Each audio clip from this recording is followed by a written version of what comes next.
Hello, I'm Isaac Hayes III, founder and CEO of Fanbase. Listen to what I'm about to tell you.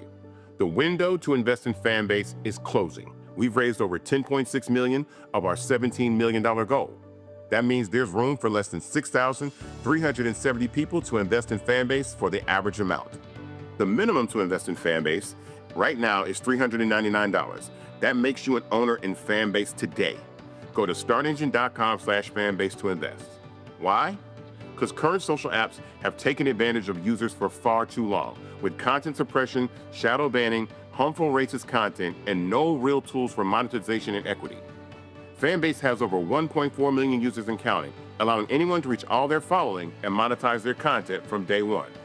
Social media is the new TV, and whoever owns the apps that distribute that content have the opportunity to own potential billion-dollar companies. While big platforms with uncertain futures are failing to serve their users, Fanbase is stepping up to fill the gap. Don't wait until it's too late. Invest now, invest for yourself and your future. Go to startengine.com/fanbase and own the next generation of social media.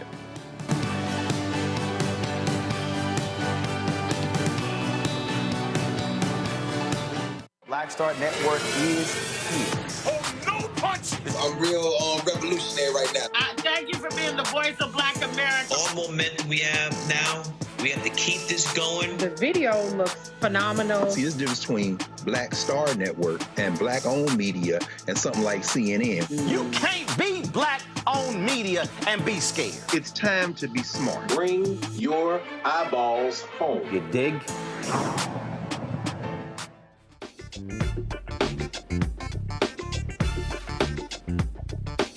Hey folks, today is Tuesday, May 13th, 2025, coming up on Roland Martin Unfiltered, streaming live on the Black Star Network.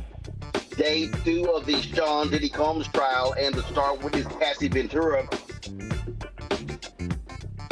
Shocking, stunning testimony. Attorney Candace Kelley will have the full breakdown for us. Senator Chuck Schumer says, I ain't moving forward with any Department of Justice political appointees until we get answers on Donald Trump wanting to accept this $400 million plane from the Qatar government. Also, John Boyd of the National Black Farm Association is hot as hell with Trump importing these white Afrikaners from South Africa, claiming they're facing discrimination. They want them to, guess what, do farming work. That and more. It's time to bring the funk on Roland Martin Unfiltered, the Black Star Network. Let's go. He's got it. Whatever the miss, he's on it. Whatever it is, he's got the scoop, the fact, the find. And when it breaks, he's right on time and it's rolling. Best believe he's knowing. Putting it down from sports to news to politics. With entertainment just for kicks, he's rolling. It's on go, roll, y'all. It's Roland Martin, rolling with Roland now. He's funk, he's fresh, he's real, the best, you know he's Roland Martin now.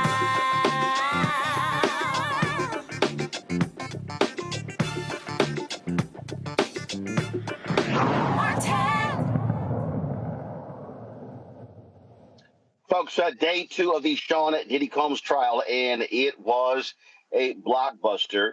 Cassie Ventura, who was the star witness for the prosecution, she detailed vicious abuse and sometimes up to 4-day freak-offs. Homes. The defense made sure that she was seated before the jury came in.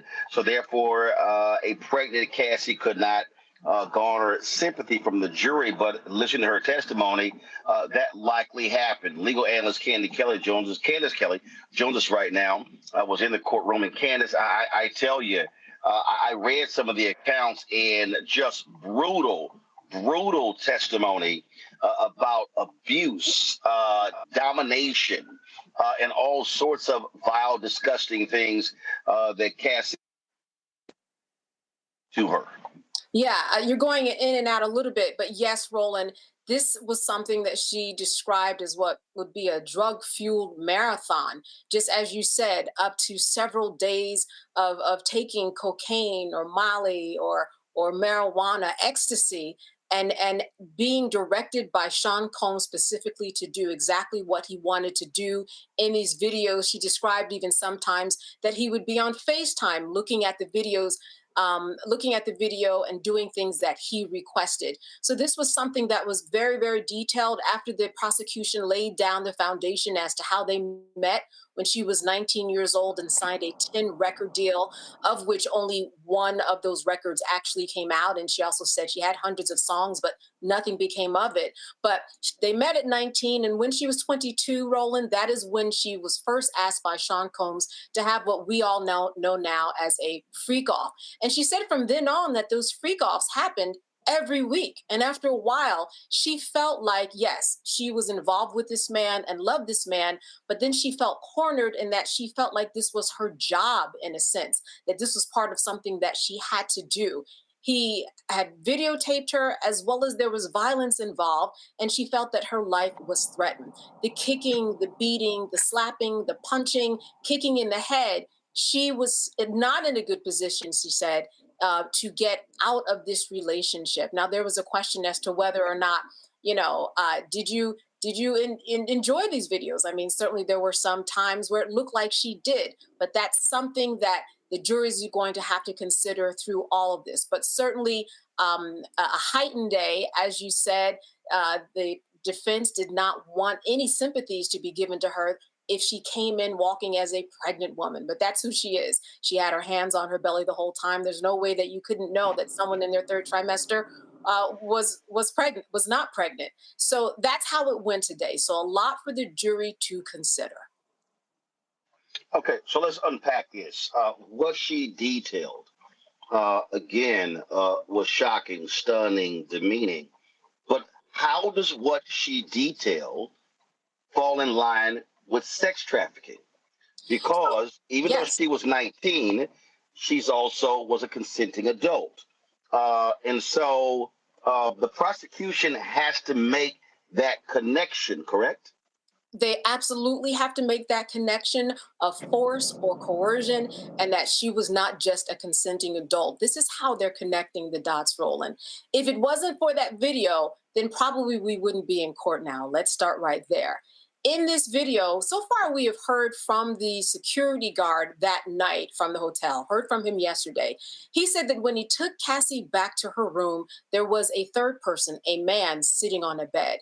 Cassie says that that man is a part of the freak-offs that she was instructed to pay for, look for on Craigslist, and that security guards sometimes gave money for, or that Sean Combs sometimes provided the money for. So that's how they're making the connection, that ultimately there were other people involved. She was trying to get away that night from a freak-off in particular in that Los Angeles hotel, and that person was indeed paid for sex. So that's how prosecutors are connecting those dots. Do you believe that they're going to, and again, I'm just looking at what the charges were. Do you believe that they're going to have some difficulty? Because when I look at, when I was reading all of these stories and reading her quotes, domestic violence, but they're domestic violence charges. Correct. These are not domestic violence charges. Here's what I think is going to happen, Roland. I actually think that this could go either way. I've spoken to a number of people, and not either way on every single charge. I think transporting people for the purpose of committing prostitution, I think that is the lowest offense, and I think that is something that actually Sean Combs would take. It's only 10 years, and I say only because it's up to 10 years. He could get 5. He would get time served, and then you'd only have to, serve 2/3 of that particular sentence. I think they're willing to give that up.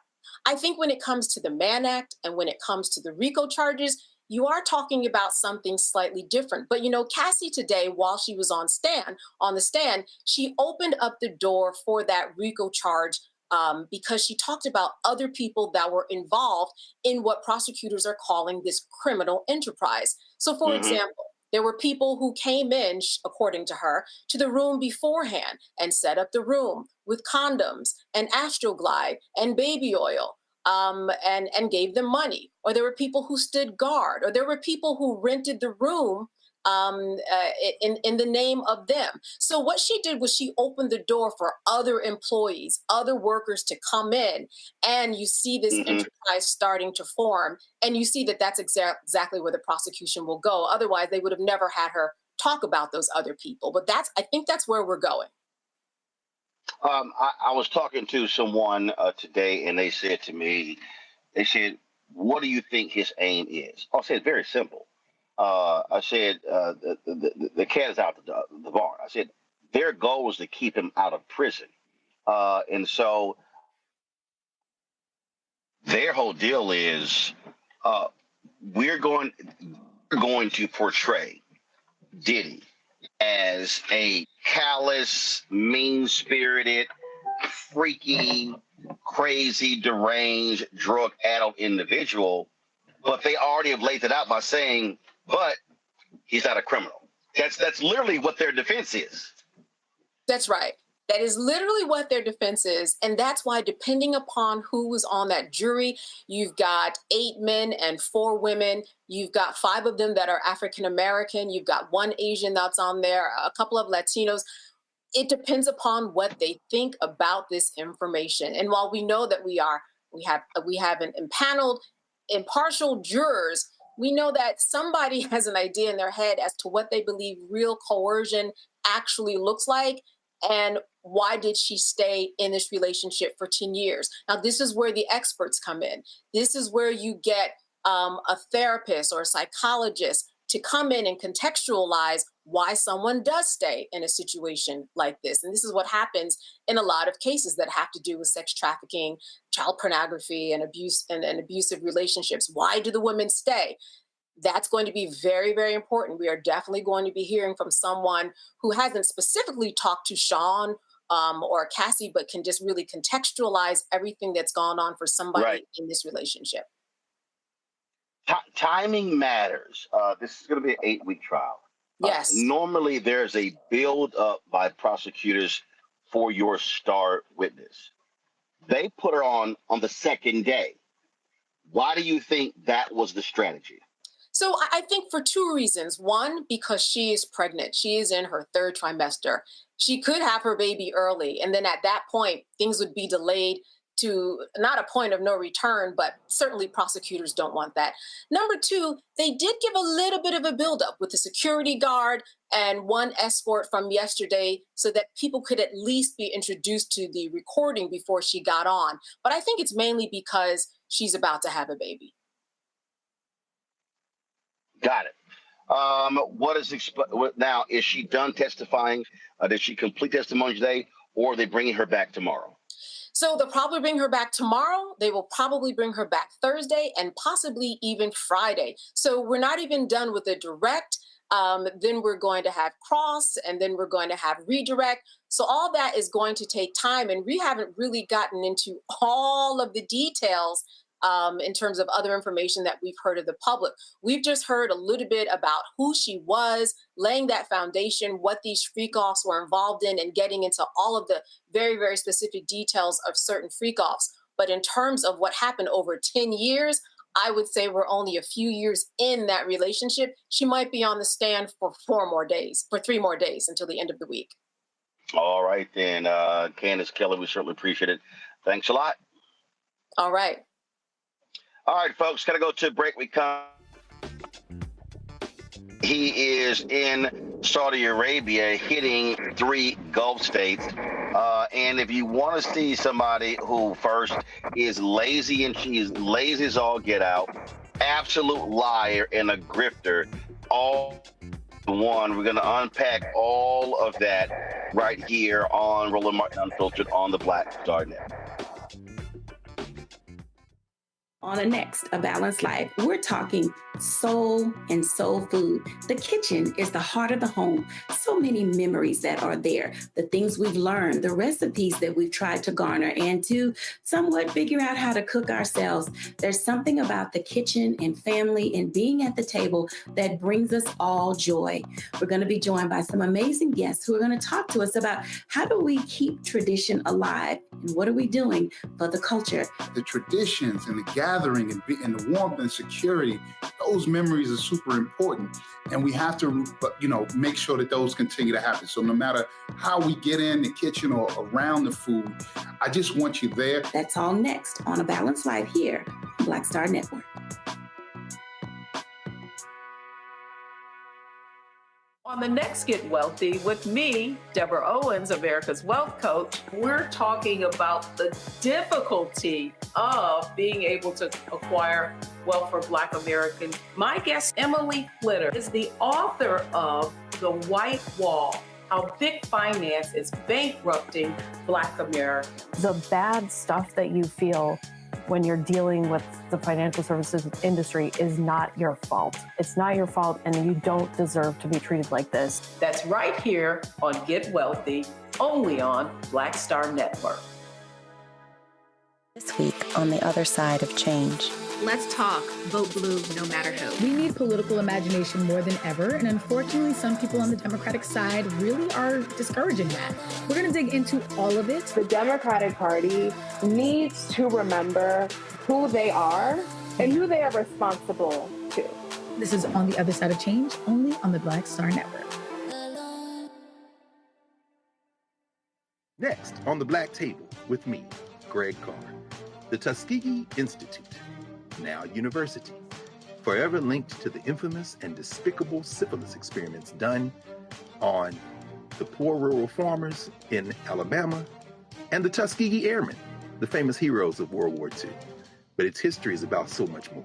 In his new book, The Tuskegee Student Uprising, author Brian Jones reveals a largely untold history, rich in radical activism and reform. Suddenly the students are meeting these folks whose lifestyle is very different from theirs, very rural, but they're seeing them lose family members. People in their family disappear. How Tuskegee became an epicenter for Black power.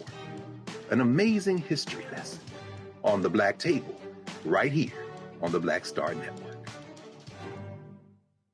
We begin tonight with the people who are really running the country right now. Now, Trump is often wrong and misleading about a lot of things, but especially about history. Donald Trump falling in line with President Elon Musk. In the wake of the unsettling news that MSNBC has canceled Joy Ann Reid's primetime show, The Readout, Roland Martin and the Black Star Network would like to extend an invitation to all of the fans of Joy Ann Reid's MSNBC show to join us every night to watch Roland Martin Unfiltered, streaming on the Black Star Network for news, discussion of the issues that matter to you, and the latest updates on the twice impeached, criminally convicted felon-in-chief Donald Trump and his unprecedented assault on democracy, as well as co-president Elon Musk's takeover of the federal government. The Black Star Network stands with Joy Ann Reid and all folks who understand the power of Black voices in media. We must come together and never forget that information is power.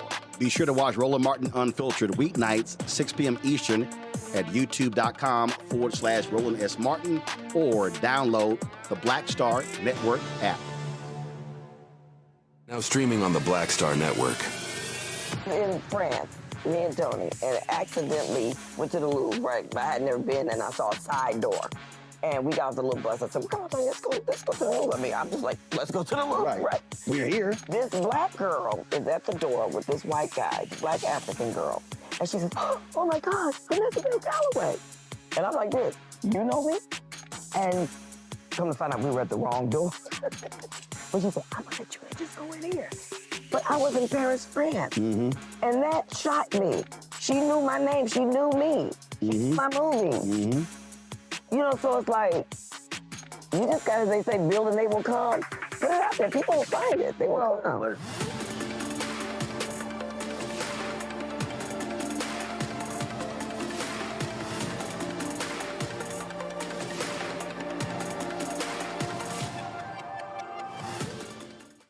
A horrific scene, a white nationalist rally that descended into deadly violence.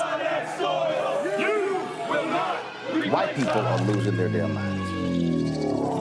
As an angry pro-Trump mob storms the U.S. Capitol, we've seen We're about to see the rise of what I call white minority resistance.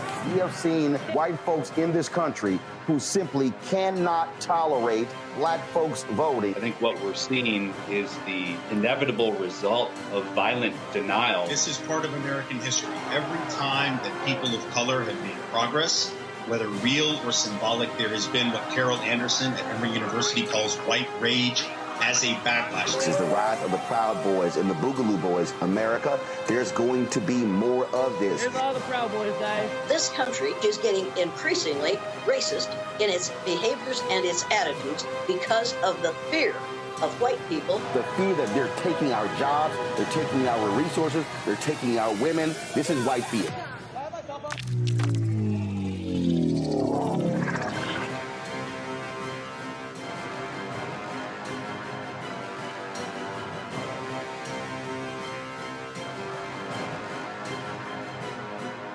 When you talk about blackness and what happens in Black culture, covering these things that matter to us, speaking to our issues and concerns. This is a genuine people-powered movement. There's a lot of stuff that we're not getting. You get it, and you spread the word. We wish to plead our own cause to long have others spoken for us. We cannot tell our own story if we can't pay for it. This is about covering us. Invest in Black-owned media. Your dollars matter. We don't have to keep asking them to cover our stuff. So please support us in what we do, folks. We want to hit 2,000 people, $50 this month, raise $100,000. We're behind 100,000, so we want to hit that. Y'all money makes this possible. Checks and money orders go to P.O. Box 57196, Washington, D.C. 20037-0196. PayPal is R Martin Unfiltered. Venmo is RM Unfiltered. Zelle is Roland at RolandSMartin.com.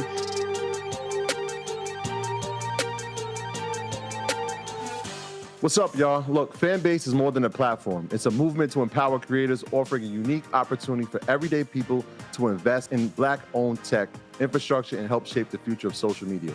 Investing in technology is essential for creating long-term wealth and influence in the digital age.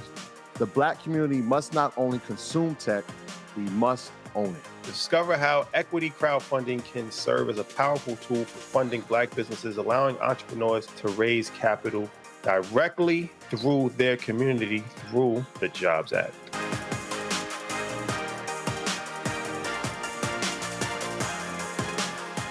This is Tamala Mann. And this is David Mann. And you're watching Roland Martin Unfiltered. One of the things we talked about on yesterday is when you're dealing with a liar, you got to go ahead and say he's a liar. So, for instance, the liar-in-chief, Donald Trump, is running around talking about how these auto companies are going to be building these new manufacturing facilities all across America. Watch this. Mr. President, are you open to negotiating your tariffs on cars, steel, and aluminum with China or any other country? Well, we're not even talking about that. We're bringing the car business back into this country. We have commitments, not only commitments, they've already started construction on many plants. They've left Mexico in a few cases. In a few cases, they've left Canada. They're not going to build in Canada. They're going to build here because we have the market, and the tariffs have been amazing. The election and the tariffs. November 5th was a big day, and on top of that, of course, you wouldn't have the tariffs without the election, I guess, if you look at it. But we have at least 11 committed massive car factories that are going to be built, that are in the process of being built. And some are going through, some have actually started. We also have renovations of existing factories where they weren't utilizing the full factory from years gone by, and now they're under full renovation. They'll be opening up full factories in a very short period of time. Our car industry, I think we're going to have the #1 industry. You know, if you look at Japan and these others, they do tremendously with cars, and they can do that too. But you know, if they want to sell cars in the United States, they're going to have to build factories in the United States, because I'm interested in cars for the United States. Now, one other thing is, in our tax bill, we're giving not only no tax on tips, no tax on Social Security, no tax on overtime, but also we're going to get a deduction for people that borrow money to buy a car if it's made in America. If it's not, says line. Industry experts are pushing back, saying most of these announcements are expansions at existing plants, not brand new factories, and many were planned years ago before Trump's failed tariffs. Former Republican Congressman Joe Walsh, who is host of the Social Contract podcast, has been ripping him left to right on this, saying you got to call a liar a liar. He joins us right now. And Joe, I've been saying this for years. I go back to, I guess it was February 2017, and I was on ABC This Week, and all of these mainstream media people, they were just sitting here trying to come up with every other phrase, and I was like, he's lying. He's lying. Why would you say he's lying? And I believe media, mainstream media, has been complicit in allowing him to lie with impunity, and then the public believe that all these amazing things are happening. Roland, it's so good to be with you. You're spot on. And by the way, brother, I remember you back in the day saying that. Trump lies. He lied yesterday about those 11 massive car factories. It's bull. It's a lie. Nobody asked him a follow-up. Nobody in the media said, excuse me, sir, where are those 11 new factories? Look, the media, you're right, is complicit. They've normalized Trump's lying. I understand it because Trump lies virtually every time he opens his mouth. He lies as he breathes. Roland, we've never, ever, ever had a politician lie like this. But the problem is because Trump lies so much, and he's been doing it day after day, week after week, month after month, year after year, the media, because he lies 1,000 times a day, the media now lets him get away with lying. That's not right. That's not fair. They wouldn't let any other politician get away with lying. They've stopped doing their job, Roland. Yeah, they have. And the problem that I have is that, they'll let him lie, then Carolyn Levitt lie, and Stephen Miller lie. You've got Sean Duffy running around complaining about Pete Buttigieg and the Department of Transportation. Duffy voted against the money for the FAA. So I'm sitting here going, so you're not going to say anything? And we know Fox News is never going to correct the lying Trump administration. Roland, this is why it's so dangerous what the media is doing, that they now are letting Trump lie. And again, I understand because Trump lies 1,000 times a day. But here's the danger. Republicans have learned from Trump. Republicans now are lying, not as much as Trump, but they're lying now with impunity because they say, and some privately, Roland, have told me this, look, Joe, it hasn't hurt Trump. Trump's gotten away with it. Trump lies about everything. And the voters don't care, and the media no longer cares. So the problem, Roland, is Republicans and everybody who works for Trump, because if you work for Trump, you must lie for Trump. They're all imitating him now. So half of the country is now untethered to truth. Right. And so what then happens is he pushes the lies. People fall for it. They believe it. And then it's kind of like, okay. Or media's response will be, well, he's always lying, so it's really no big deal. And you're going like, what the hell are you talking about? I go back to 1990. And this video has been circulating. It was actually 20-minute segment. And it was when Donald Trump was being interviewed by Barbara Walters on ABC's 2020. And here's what's crazy. This is 1990.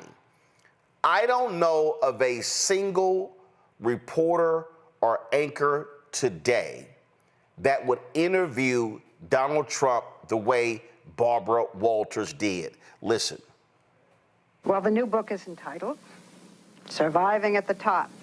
There are many people who would say failing at the top. I hope the general public understands how inherently dishonest the press in this country is. As a member of the press, let me try to clear up some of the things which you say are untrue. You write in your book, my bankers and I worked out a terrific deal that allows me to come out stronger than ever. I see the deal as a great victory, and eventually the rest of the world will too. Being on the verge of bankruptcy, being bailed out by the banks, well, you don't have to say on the skating on thin ice and almost drowning, that's a businessman to be admired? You say on the verge of bankruptcy, Barbara, and you talk on the verge, and you listen to what people are saying. I talk to your bankers. Well, that's fine. And what do they say? I mean, depending on which banker you're talking to, what do they say? I'm the only one people write about. I mean, they don't write about other people. You have a little more debt than most people. You're something like $3 billion in debt. I also have a little more assets than most people. Okay. You have debts to pay back. Right. You have huge loans to pay back. You say the country is in a depression. What makes you think that you can pay back those loans? And further, what your bankers have told us is that the only way you even have a chance is by selling that property out there totally, the plaza. Well, I don't know what the bankers have said. The plaza is a very valuable property. Everybody told me, oh, you paid too much, you paid too much. Now they're all saying what a great deal he made on the plaza. You yourself said that you saw your children maybe once a week. You're having a lot of difficulties with your 12-year-old son, Donna. You haven't talked to him since May. Do you believe in fidelity in marriage? Yes, absolutely, I do. In the current issue of Vanity Fair, the author Marie Brenner says that you read from Hitler's collected speeches, My New Order, and that these are speeches that you seem to admire.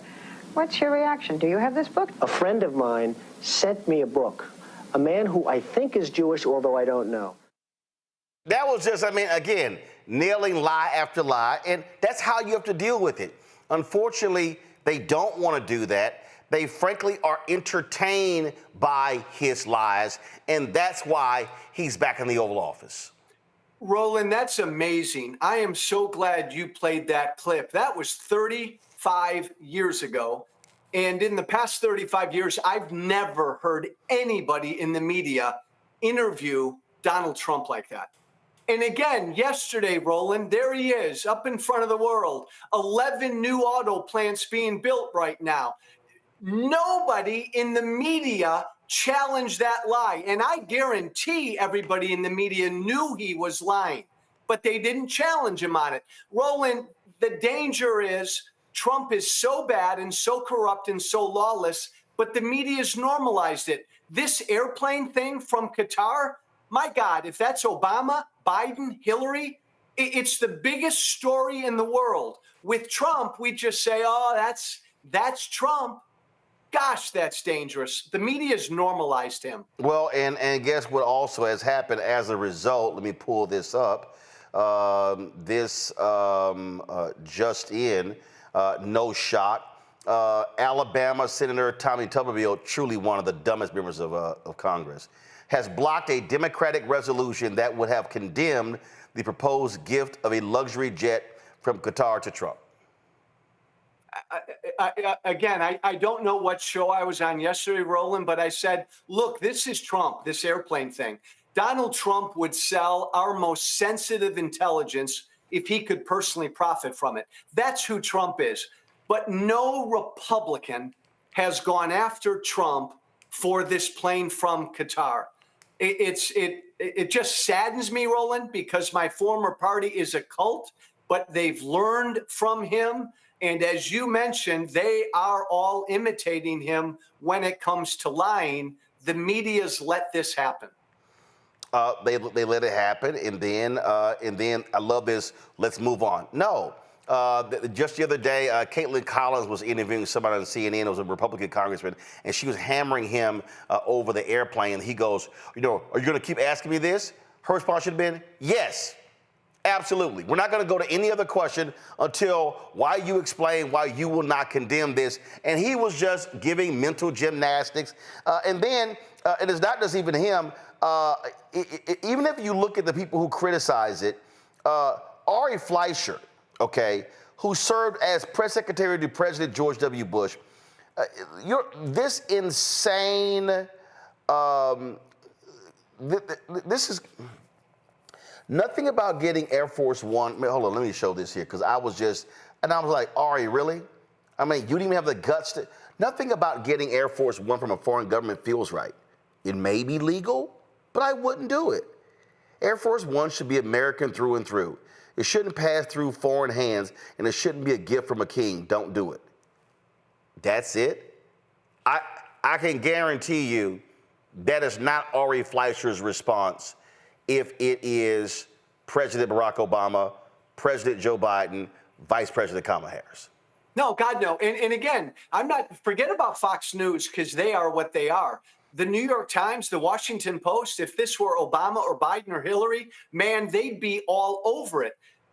Look, Trump, Roland, would never sit down with you because you would interview him like Barbara Walters did. If I ever interviewed Trump, I would say, Mr. President, before we get on to the topic of the day, did Joe Biden win the 2020 election, sir? And if he didn't give me a truthful answer, I would never move off of that question till he acknowledged he lost. I would never move from that till he acknowledged that he's been lying all these years. But that's also why he's going to Saudi Arabia in these Gulf states, and there's not a single wire service reporter in the press pool. I'm going to bring in my panel, Dr. Mustafa Santiago Ali, former senior advisor for environmental justice at the EPA, Morgan Harper, director of policy and advocacy, American Economic Liberties Project out of Columbus, Ohio, Majid Padelin, social media influencer and writer out of Brooklyn. Glad to have all three of you here. Mustafa, it is just a constant flood of lies. And even you saw that Barbara Walters clip. What does he do? He attacks the media. He attacks the media. And the reality is, people talk about Jeff Zucker. Before Jeff Zucker and NBC and The Apprentice, it was the New York media, the New York tabloids, all the New York media. They gave us Donald Trump because they knowingly and willingly accepted his lies because he was great copy and he sold papers. Yeah, I mean, you know, Donald Trump has always been focused on misinformation and disinformation. And unfortunately, as Joe shared and others have shared as well, that, you know, no one wants to check him and make sure not only is it fact checking, I mean, you know, that's the basic, right? That's the bare minimum. When you know he's lying and you still allow him to get away with it. Nobody said, you know, the Nissan made an announcement earlier that they're going to lose 11,000 jobs and that, you know, they're going to close, I think it's 6 or 7 plants. Nobody asked about when these plants close also, you know, about all the folks who are the manufacturers of the parts. We know over in West Tennessee, over in Maury County, and I'm trying to remember the other county. You know, you have folks who are also no longer going to be able to make those parts. So they're laying off about 400 folks. So it really comes down to holding him accountable. He holds the highest land in the office. That means that truth has to be a premium. Folks can't trust you if they know every time you open your mouth that you're not sharing something with them that is going to be truthful. But again, it comes to the integrity of reporting. You know, you say you want to be a journalist. If you want to be a journalist, there has to be integrity as a part of that process. But unfortunately, we find ourselves in a moment where everybody seems to be afraid to do the right thing. The thing that you would teach your children to do if they were on the nursery school or elementary school playground, you would tell them, don't tell a lie. You have to tell the truth. But unfortunately, that no longer seems to be a part of some of the culture in America.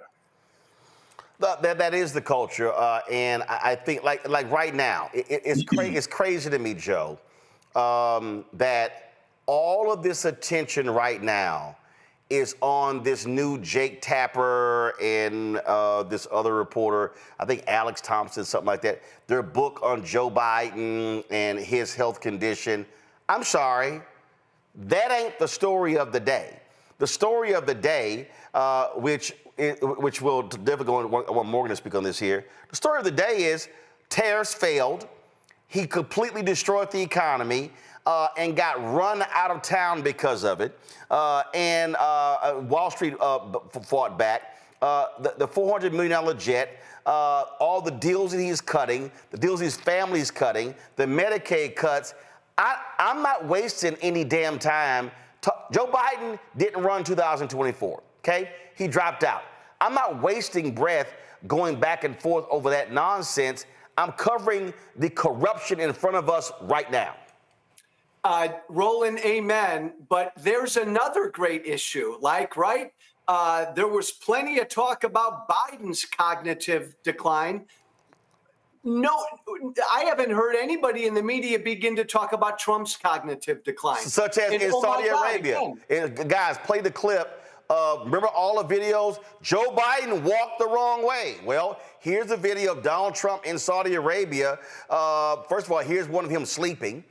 So here he is, rolling. He's literally sitting there, closing his eyes, sleeping during the program. Then let's roll the next video. He's now supposed to sign something, and he's going the wrong direction. And so he guys, just no, not that one. Go to the one where he gets up, and they got to steer. Thank you.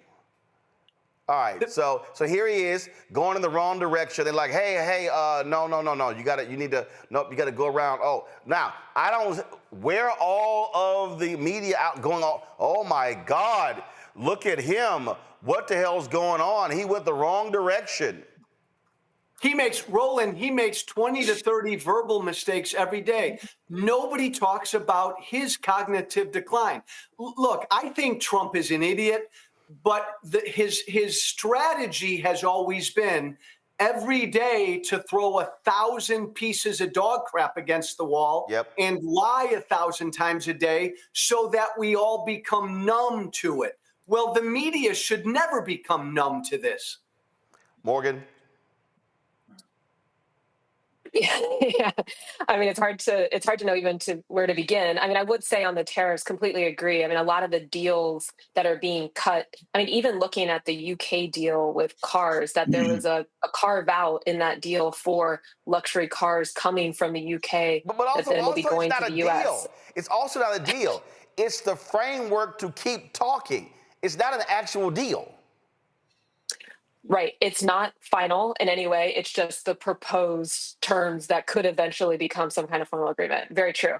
But even in those terms, if that's where we're starting, that we're going to have a carve out for luxury cars coming from the UK, and I think we were hearing from US based auto firms are like, okay, but then what about us, right? What's going on there? So yeah, I mean, I completely agree that there seems to be a lack of either willingness or substantive understanding of the issues to be able to engage with him. I mean, in that Barbara Walters clip, she had clearly done her homework for a lot of time to be able to prepare to spar in that way and have the facts to challenge some of these things. Also completely agree, when we're talking about Sean Duffy and some of the reality around his prior positions on how to manage the air traffic control system and how he's contradicting himself now or straight up lying about what happened in the Biden administration or didn't. I guess my question for Joe is, the politicians are where they're at. It doesn't appear that they're really responding to where the public is. In terms of the voters and the Republican voter base, do you think that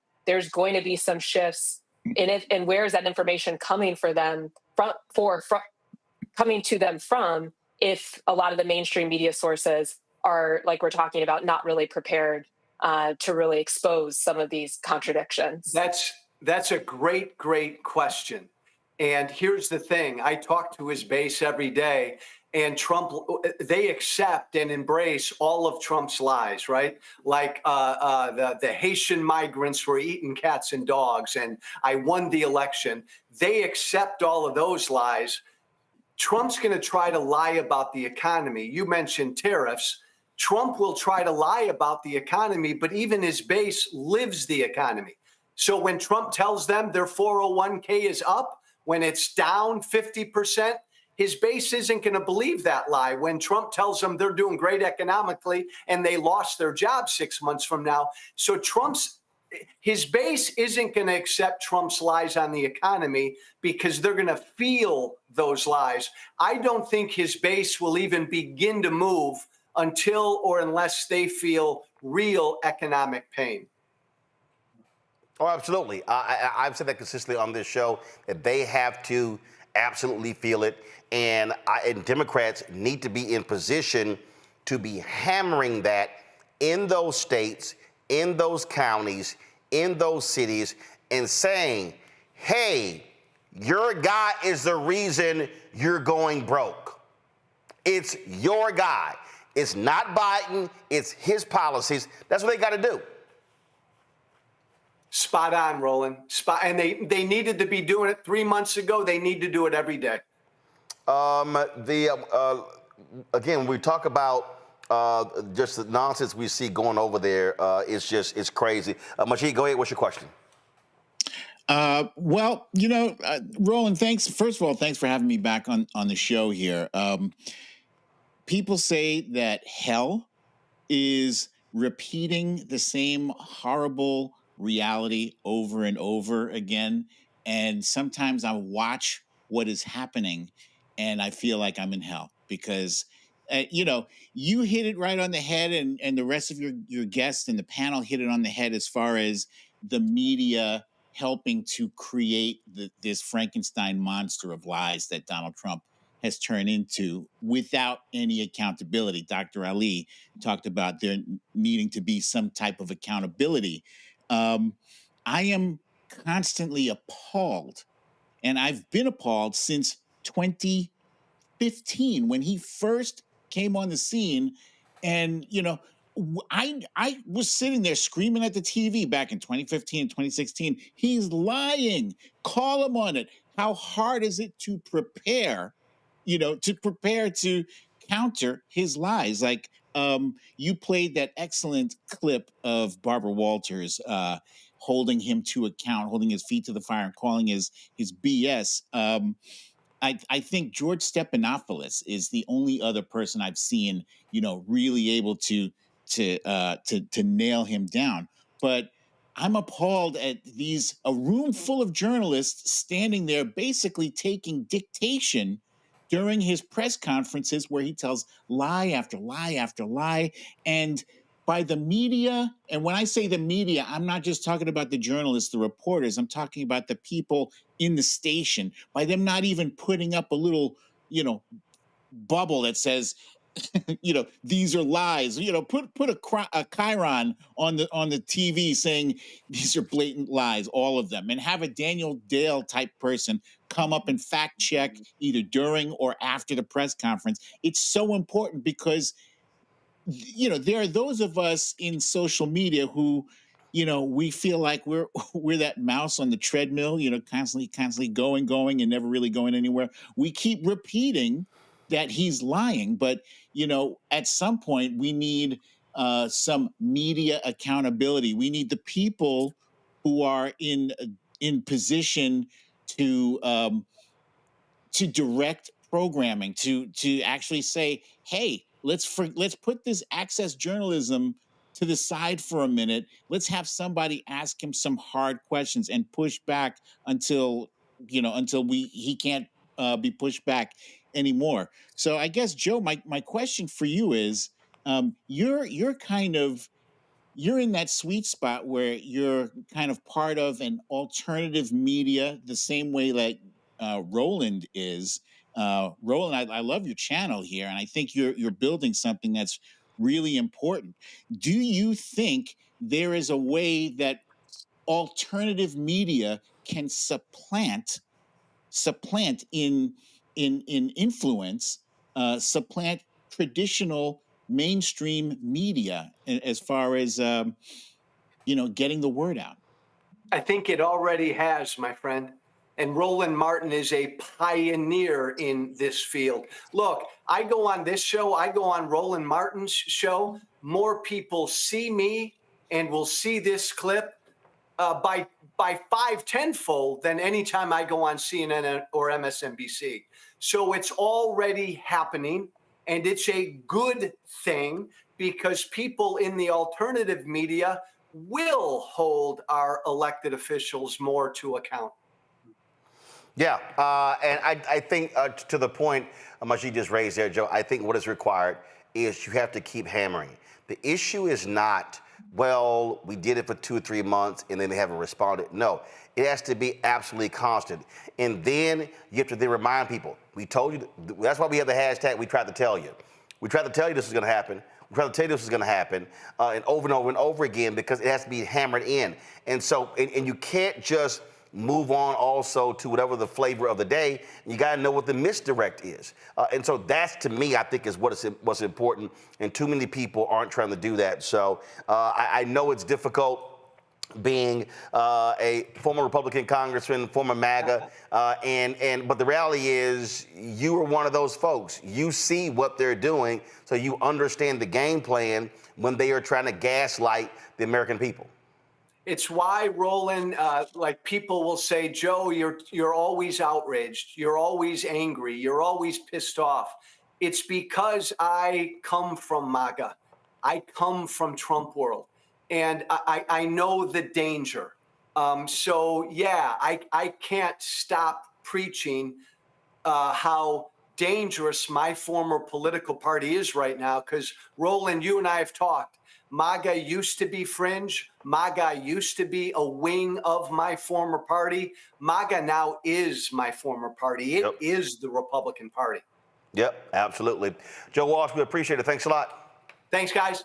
Folks, going to a break. We come back, lots more to break down, including Trump bringing in these white South Africans, because they're facing oppression. No, they're not. No, they're not. And will they be stealing jobs from black farmers? We're going to talk about that. Chuck Schumer gets a backbone and says, I'm not moving forward on any DOJ nominees until Trump speaks on this $400 million plane. Why in the hell you didn't announce that on January 21st? All that coming up next. Don't forget, support the work that we do. Join our Bring the Funk fan club. Look, guys, we don't have millionaires and billionaires supporting us. We don't have these ad agencies who are running ads. Oh, they will send millions of dollars, billions of dollars to Fox News to run, but they'll say, oh, no, we don't buy news. But you buy Fox News, but you can't buy the Black Star Network. And so our fan base is critically important. Our target goal is very simple: to get 20,000 of our fans contributing on average $50 each a year, which comes out to $4.19 a month, 13 cents a day. And do understand what is at play here. Do understand what we are doing here. It's not just this show. It's multiple shows that we're building. We're shooting a pilot for a new business show coming up. We want to target a health show as well. It's providing you news and information, not gossip, not entertainment, real news and information. And so you want to support us via Cash App. Cash App closed down all of our accounts because they changed their rules or the type of company you can have. And so if you want to contribute via Cash App, use the Stripe QR code. Click the Cash App button to contribute. You can also use the Stripe QR code for credit cards. You can also, of course, send your check and money order and make it made payable to Roland Martin Unfiltered. Send it to P.O. Box 57196, Washington, D.C. 20037-0196. PayPal's R Martin Unfiltered, Venmo RM Unfiltered, Zelle, Roland at RolandSMartin.com, Roland at RolandMartinUnfiltered.com. We'll be right back. Next on the Black Table with me, Greg Carr, the Tuskegee Institute, now university, forever linked to the infamous and despicable syphilis experiments done on the poor rural farmers in Alabama and the Tuskegee Airmen, the famous heroes of World War II. But its history is about so much more. In his new book, The Tuskegee Student Uprising, author Brian Jones reveals a largely untold history, rich in radical activism and reform. Suddenly the students are meeting these folks whose lifestyle is very different from theirs, very rural, but they're seeing them lose family members. People in their family disappear. How Tuskegee became an epicenter for Black power. An amazing history lesson on the Black Table, right here on the Black Star Network. I'm Russell L. Honoré, Lieutenant General, United States Army, retired, and you're watching Roland Martin Unfiltered.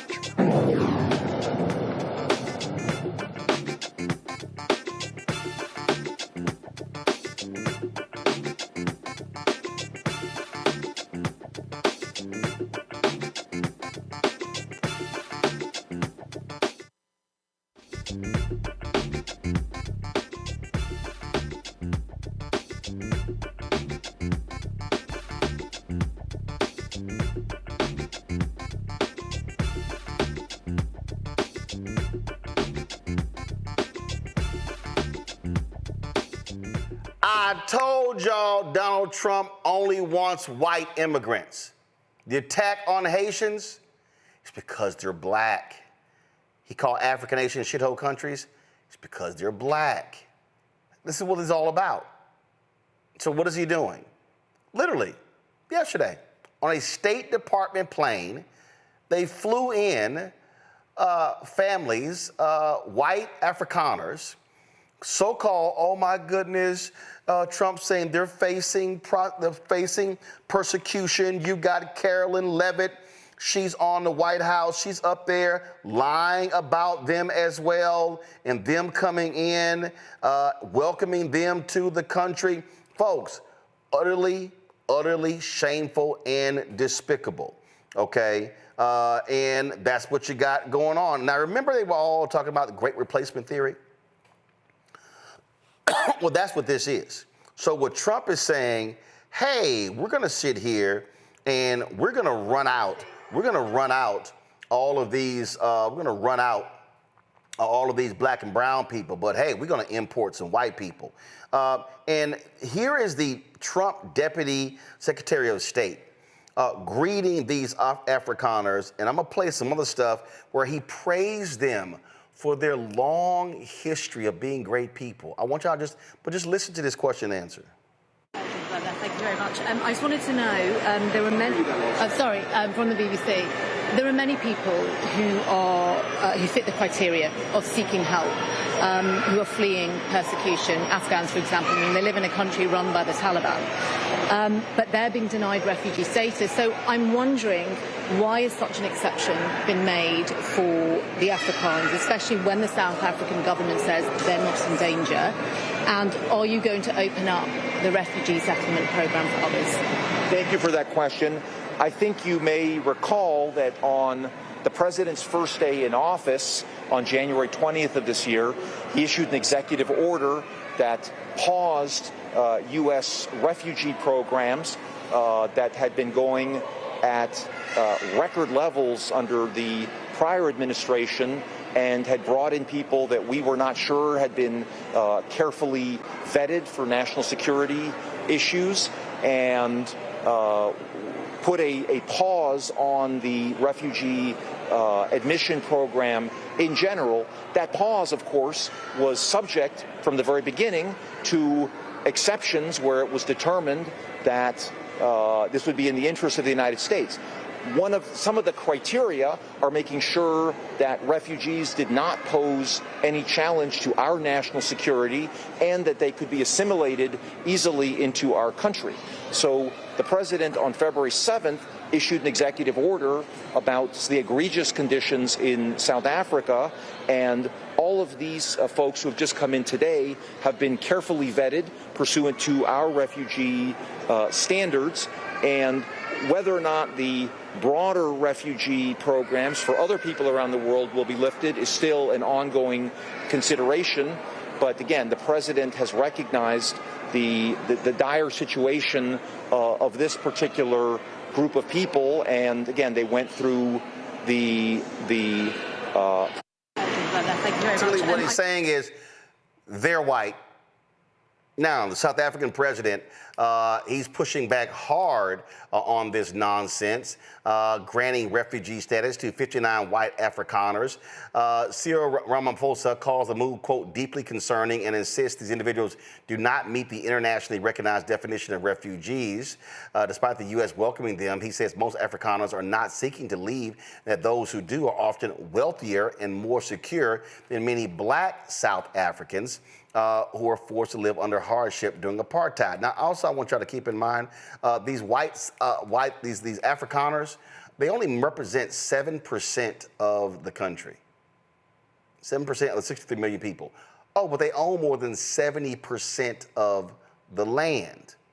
Now, what's interesting is I saw this tweet from the white supremacist Charlie Kirk, and y'all gonna really love this here. Because he was touting them coming in. Now, mind you, so let me find the tweet because y'all going to get a kick out of this because it sets up my next guest because I need y'all to understand. Now, here's what. He was talking about, oh my goodness, how great these people can be, and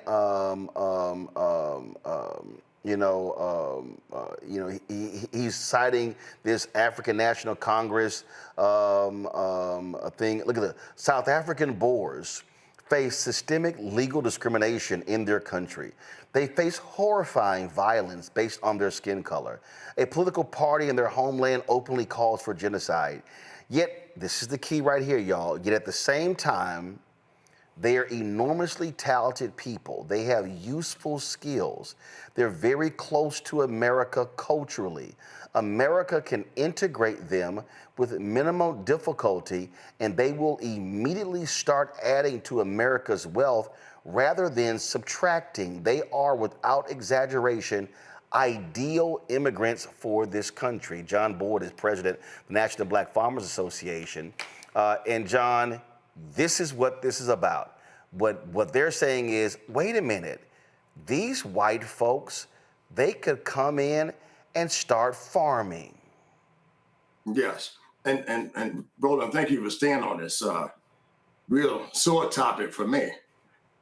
They brought him in and greeted him and greeted them. And these are, I want to be very, very clear. They say white Afrikaners. These are white farmers and their families that they welcome into this country. And when did they welcome black people into this country? I asked you that question. We came in the belly of slave ships and chains and shackles. They flew them in on a government plane, and the Virginia governor, shame on him, helped them fly into Dulles, Virginia to greet these 59 families. And they're going to provide a resettlement for these people. I want to be very, very clear. Blacks we never got our 1.5 million acres out of federal inventory that came from black farmers in this country. And they're bringing them into this country, going to provide them with a pathway to citizenship.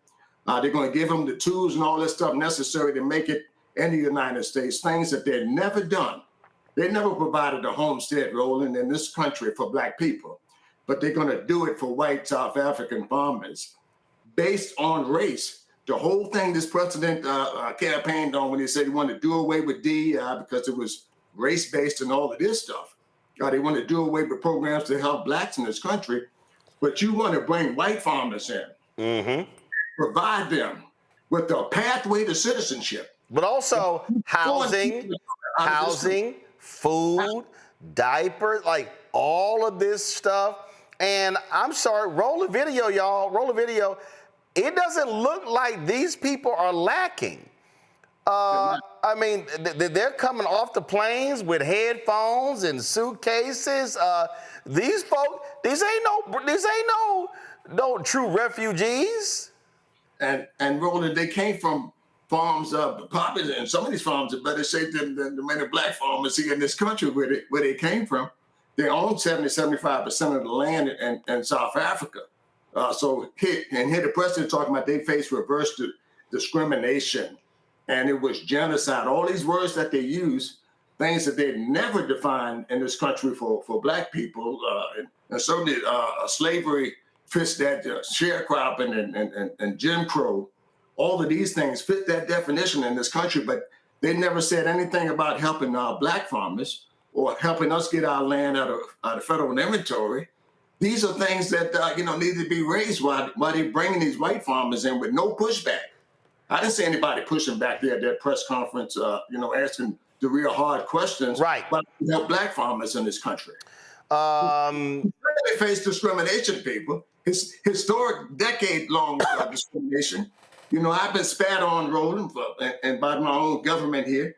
I've been called a nigger and 2 or 3 times by my own federal government right here in the United States. I had my land, my farm put in federal inventory right here in my country. And when I watched them bring white farmers in, solely by race, and going to give them a path to citizenship, where my forefathers had to fight even to vote in this country, man, it's hard to look at. Morgan, Sean Rowe, the presiding bishop of the Episcopal Church, sent this statement out. He said that virtually no new refugees have arrived. Hundreds of staff and resettlement agencies around the country have been laid off, and funding for resettling refugees who've already arrived has been uncertain. Then, just over 2 weeks ago, the federal government informed Episcopal Migration Ministries that under the terms of our federal grant, we are expected to resettle white Afrikaners from South Africa, whom the U.S. government has classified as refugees. In light of our church's steadfast commitment to racial justice and reconciliation, and our historic ties with the Anglican Church of Southern Africa, we are not able to take this step. Accordingly, we have determined that by the end of the federal fiscal year, we will conclude our refugee resettlement grant agreements with the U.S. federal government. Morgan? Wow. Yeah, I mean, that's a pretty powerful statement. And I think, one of the things that, let's just say first, what's very sad about this is we have a lot of people around the world who truly do need the support of the U.S. government, the resources that we have, and the ability to escape persecution. And that's what a lot of these organizations, as he laid out, were created to support. And a lot of that infrastructure, here in Columbus, I mean, we have so many different communities, Somali, Russian Jewish communities that were designated as refugees that have made their home in Central Ohio. And once you have that infrastructure, then you're able to use it to support different communities. So I think that's one thing I would note is just the closing up of that infrastructure and the organizations that have supported those settlement services not being able to continue. You can't just turn that back on necessarily, once there's a change in administration and more resources might come. And so that's a risk here. The other point, though, as we've been talking about, is, how this administration is defining refugee clearly is not connected to the reality of how most people think of that term and how it has been implemented in the past. I think one of the political complications around this, and I would love to hear more, from John here, is that part of what, and this is getting back to our earlier conversation too, part of what is making this, I don't think palatable is the right word, but that they feel licensed to make these types of moves is because they feel like they're operating on some kind of mandate from that election, that there was discontent with how many resources were going towards immigrant refugee communities versus people who have been in this country for a long time. And so I guess, John, as you're having conversations with people, or in this moment where you're thinking about how to push back on some of these policies or looking ahead to what you want to see, prioritized by a different administration, how do you wrestle with that? I think especially in the Black community, where we've heard from I know I've heard directly from people that are frustrated with how many resources have been going to support refugees from all backgrounds. And, and this is just the latest example of that. Not a position I agree with, but it is a position that I have heard. Right. And the first thing that the administration came in to do was stop the food aid programs directly that went to South Africa that helped many native black families there. The second thing is I'm looking for an attorney or law firm that can file an injunction in federal court to stop this. I don't think they should be allowed to come to this country and get services and all of these things that are not allowed, and we haven't been able to get in this country as Black farmers. Mm-hmm. And the second thing is they say they want to do away with any type of help. We were told from Wells Fargo, Roland, that we can't even apply because we're trying to help Black farmers here. So they're shutting down all these programs in our country, but yet and still they're doing this solely based on race, white farmers. And I want to challenge that in federal court. So if anybody that's watching this show tonight that got the galls and guts enough to represent us in federal court, I want to hear from them. That's the first thing. And this administration wants to cut off food and cut off resources to blacks around the world is what they're doing. And that's why they quickly went in and cut out the money. And this is by design, people. It's designed by Elon Musk, Stephen Miller. He's the architect behind it. When they want to test something, they throw Stephen Miller out there. We want to do away with the KP stuff and all of this stuff. They just want to do away with it. And they put him out there to test the waters. And then they see how it goes. And then they put up with some executive order. It's crazy, and it needs to be dealt with. And we need an uprising in this country, Roland. And guess what, man? I want to say this to Roland Martin because he was the sole microphone that warned Black America just how bad Trump could be. It was you, Roland, that waved that horn every day, and many people weren't listening to it. So now you have to listen and bear the burden of the real effect of what's happening to us. And we were trying to tell them that this was about whiteness. Donald Trump, the last time he was there, Mustafa, he literally said, hey, why can't we get people, I think it was from Finland or something like that. He wanted white people. That's what he wanted. He wanted blonde-haired, blue-eyed white people. The attacks on the Haitians is because they were Black. And the people in Springfield, Ohio who were upset, it's because they were Black immigrants. And people need to understand this. I laid all this out in my book. I said it. That's why it's called White Fear, how the browning of America is making white folks lose their minds.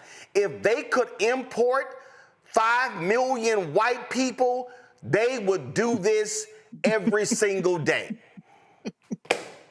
Without a doubt. I mean, for the last couple of years when I would be on the show, I would talk about apartheid-esque types of actions that were going on. And people be like, Mustafa, what are you talking about? And I was like, all you have to do is look at the blueprint that they used in South Africa and how this administration has been utilizing many of those same sets of actions. So now they put it right here in your face. He talks about America first. If it was truly America first, then our Black farmers would have been taken care of, like John and my grandfather and so many others. You know, whether larger or medium-sized farms or small farms have been trying their best to be able to get justice and to be able to have an equal playing field. But an equal playing field is not a part of the supremacy sets of actions that we have currently going on, because we're seeing it play out right now before your eyes. You're seeing the fast tracking of visas and subsidies. They might as well just gave folks a gift basket. Maybe they did. That they talk about the vetting. You know, it's really interesting when they talk about the vetting. I'm really concerned with what they're actually doing in this space, because originally it was supposed to be 49 folks coming, and then 59 folks got off the plane. So somebody evidently didn't do a good job in relationship to vetting. And I know a little bit about that. When it comes to Black and brown folks, whether you're from Venezuela, the Congo, Syria, Afghanistan, or Myanmar, he doesn't see value in you being a refugee in this in this country, and are trying to find ways of sending you back or to stop individuals from coming from those countries that are having wars, civil wars. They're having political issues that are going on. They have coups that are going on. They've got real issues that this country should be taking seriously, should be inviting those folks. But we find ourselves in this moment where people have taken off the hood. Let me say that again for the people who are slow, who are watching, who took off the hood and are showing you exactly who they are. So we have to keep putting a spotlight on it. You've got to also make sure that you're reaching out to folks up on Capitol Hill and asking them, what are you doing in this moment? Because if you say that you are elected by the American people, but I don't see you necessarily doing the steps that are necessary to protect them and to uplift them and to make sure that they get their just due. But that's the moment that we find ourselves in. So I want to play this here, John. This is a clip from that same State Department official, but I want you to hear what he actually says to them in greeting these folks. Listen.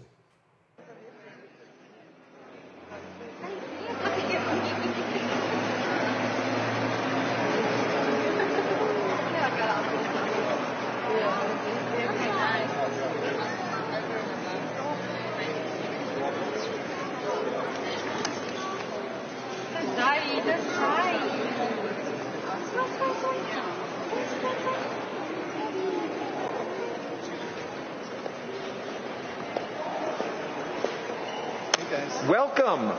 Welcome to the United States of America. It is such an honor for us to receive you here today. This is the land of the free, and we know that all of you have faced... I'm Chris Landau. First of all, let me introduce myself. I'm the Deputy Secretary of State of the United States. This is my friend Troy Edgar. Yeah, I'm the Deputy Secretary of Homeland Security. And again, welcome. So great to have you guys here. I know you've gone through a long flight. I cannot believe there are babies and children who are actually so well behaved. This is much better than mine are. So bless you for that. And, you know, I think it's so happy. It makes me so happy to see you with our flag in your hands. And that flag symbolizes liberty for so many of us.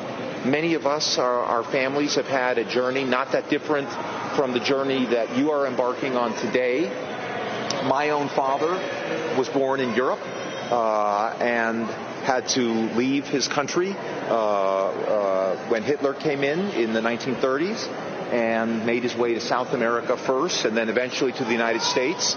So he is an immigrant who actually, you know, was able to benefit from the many blessings of this country. And one of the reasons that I really wanted to go and work for the government is because I wanted to give back to this country that really brought freedom to my family and allowed us to escape a very difficult situation in another country. So, you know, I know that this is going to be, you know, any adjustment in life, any change takes a while to get used to. But I want you all to know. What the hell? Roland, that's the time we're living in right there, where you roll out the carpet for white farmers that coming from South Africa. They had a big press conference and welcomed them to this country. and anybody of darker skin of immigrant in this country, they're chasing them out by the busload and the boatload here. That's the reality, and they keep saying it's not about race. I watched the president when they asked him about it, and he said, these just happen to be white farmers that they're bringing in to help. That's the whole initiative with this whole administration. They simply want to help white people in this country, and that's not the America that we're living in, man. You got people look like me, look like you. We got to live here too. That's the problem right there, Roland.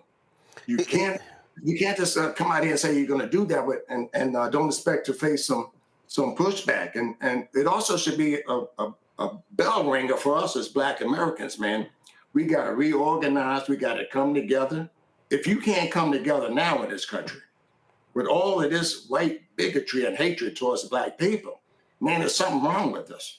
We need unity right now to band together, start buying food from each other, from Black farmers, start doing business with Blacks, because this administration clearly does not want us, and that's what they're showing us here.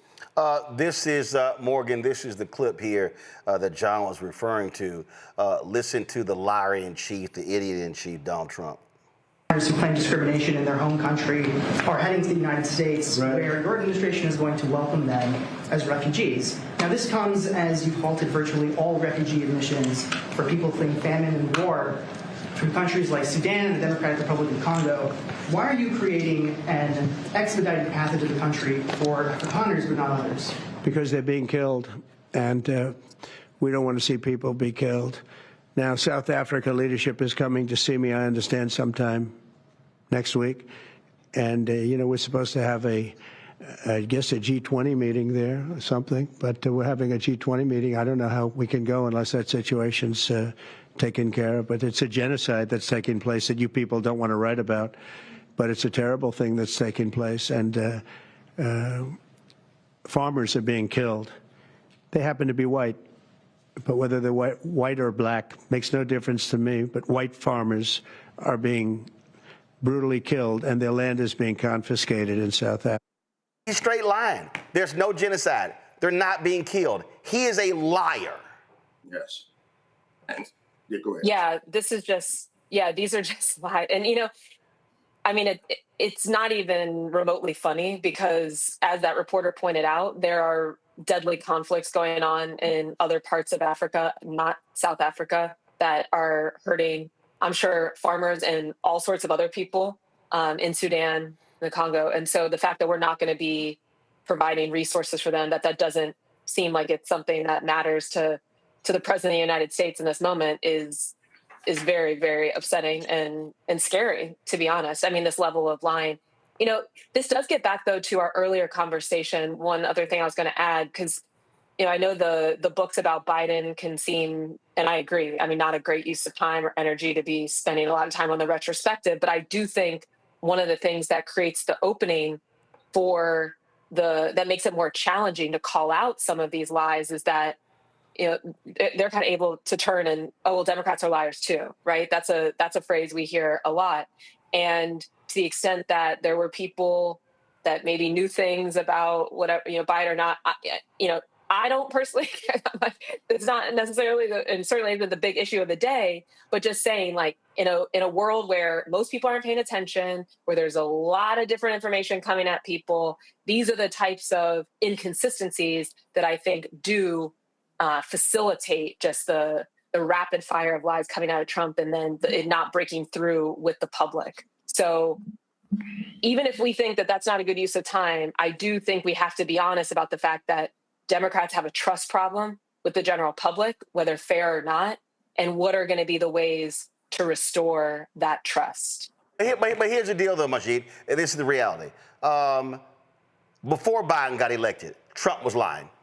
He was lying 2017, 2021. He lied. He lied when he was running, going back to 2015. So I don't care if there were people in the White House who were, concealing Joe Biden. But here's the other deal, okay? And here's the problem even with that, okay? Stories like, oh, Joe Biden may have been in the wheelchair.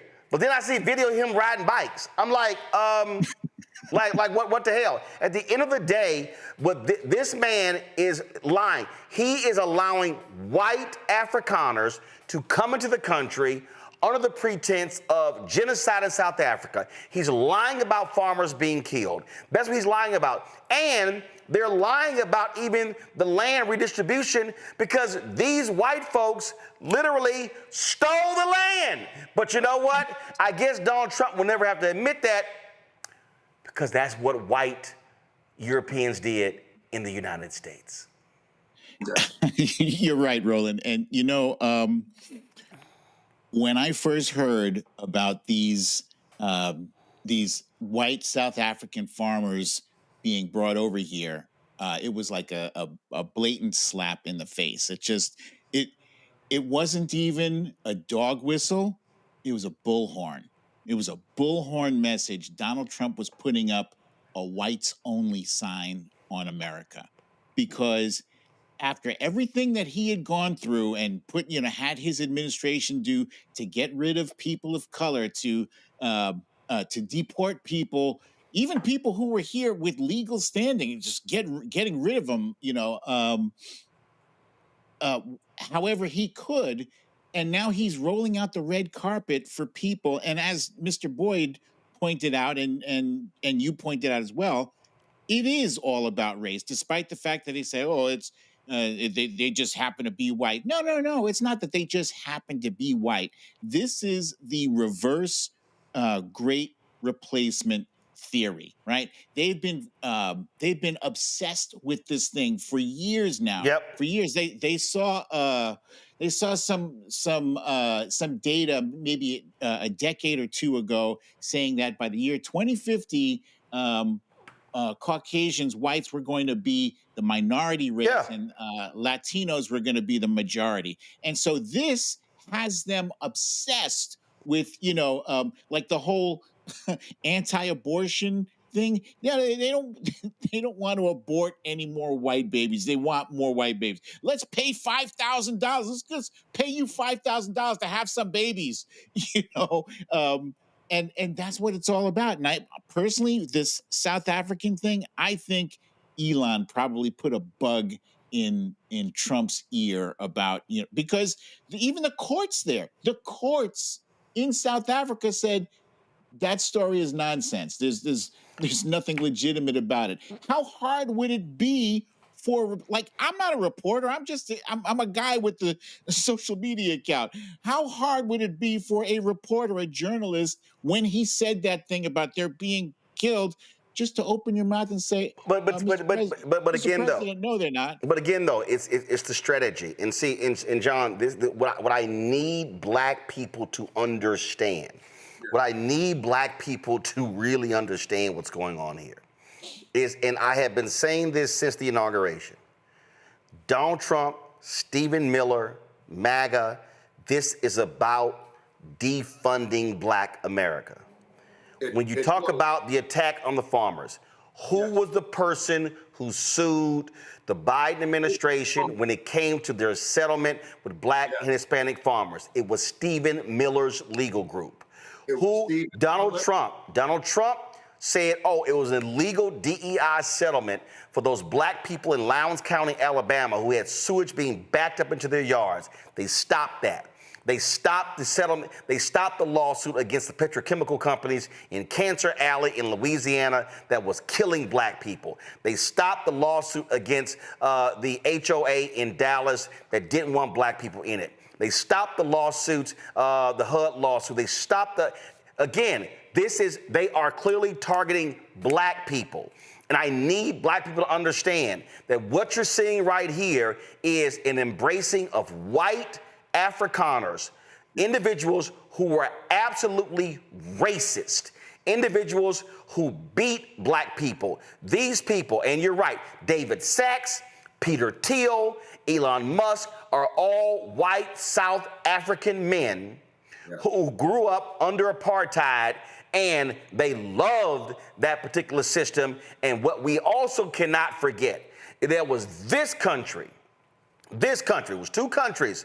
Okay, Israel was selling them weapons, but this country the United States, stood steadfast with the white apartheid regime. It was Ronald Reagan who vetoed the sanctions bill, and he was overwritten by Congress because Republicans were even aghast at that. It was black people, the Polaroid revolutionary workers, who launched the divestment campaign because it was Polaroid that made the passbooks. It looked like passports that black people had to carry around to show their proof of citizenship. So I need black people today to not act like this is no big deal, that 59 white Afrikaners are being let in by Donald Trump. What we are seeing right now from this administration is an all-out assault on black people. Yes, and Roland, maybe you tore it up. And I want to make a more direct nail, with the hammer here. $5 billion that I worked 30 years to get in this country. I had to go through acts of Congress and marching and lawsuits. We finally get it. Stephen Miller and that bunch organized white farmers to sue us and organizations and stuff in federal court and block $5 billion to black and other farmers of color in this country because they say it left out white farmers is what their sole argument was. And Roland, they sued us in all these federal courts in Florida and Texas, and that we had to raise money and come on your show and ask for help, all of these things. They done it because it was the monies, the $5 billion was going to go to black and other farmers of color. Now they say, they say you can't do that. You can't pay the $5 billion because it's solely based on race. That's what the argument was in federal court. Now they want to bring white farmers. I'm gonna keep saying it until somebody starts calling it what it is, and their families into the United States, and help them, give them a path to citizenship. And what it says on this executive order, it says right here, refugee resettlement is what they want to do. Resettlement and other initiatives. That means money and land and all of these things. They're gonna bring them to this country and provide that to them, solely based on their whiteness. I'm gonna use your word, Roland, white farmers, but they won't do it for blacks in this country. They won't return our land out of inventory, but they want to give it to white South African farmers. They want to give them Native American lands or grazing lands from the Department of Interior, and they want to give them land out of federal inventory. That's what I heard, Roland, from the United States Department of Agriculture that came from black farmers. And I'm gonna tell you right now, on your show, Roland, I said it, I would die over my land. For anybody who don't know how serious I am about this movement, I would die over my land because the way that my forefathers got it, man, they had to scuffle, they cheated them and done everything they could, and they were able to hold on and hit these people when they take your land and give it to white South African farmers. I say no. And guess what? Now, I'm gonna use Grandma Ruth's line here, Golden. She would say, you keep on doing bad. There's a stick sitting up out yonder with your name on it. There's a stick sitting out yonder with Donald Trump's name on it. And if he keeps doing wrong, he's going to step on it. Yep. Just give him time, bro. He's going to step on that stick that Grandma Ruth is talking about. All right, John Boyd, keep up the fight. We'll do it as well. Thank you. I appreciate it. Thanks a lot. So let me show y'all how quiet some people are, these little black MAGA people. Danielle Carter, the fitness instructor in Chicago, she has an organization, Chicago Flips Red, and also you see her right here at the White House standing with Trump. So I'm on her Twitter feed. Do you know what you don't see, Mustafa? Morgan? Mahi, you know what you don't see? I don't see nothing about these white Afrikaners. Dem party is so over. She got all this stuff. Here's this one tweet. She was criticizing in New Jersey. When was the last time you Dems fought for their loyal base that was vote blue no matter who the black community? Okay, they on here calling Reverend Jesse Jackson Jr., Jesse Jackson Sr., a sellout. Look at this. Daniel C. confronts sellout Jesse Jackson for protecting illegals. That was 3 days ago. I don't see anywhere on here, Majid. I don't see anywhere. I don't see her calling out these white Afrikaners. Matter of fact, so let me go on over to that, let's see here. that little child who was cheesing at the White House, Sharice Lane. Let me see, pull her up. She was a FAMU graduate, and she was sitting here. Let's see here. Sharice Lane, and I'm gone. No, so let's see here. She look at here. She got her little American flag, Jamaican flag up. So let's look at Sharice's page. Let's see. Okay, let's see here. Okay, I don't see nothing about the South Africans. I'm looking. Wow.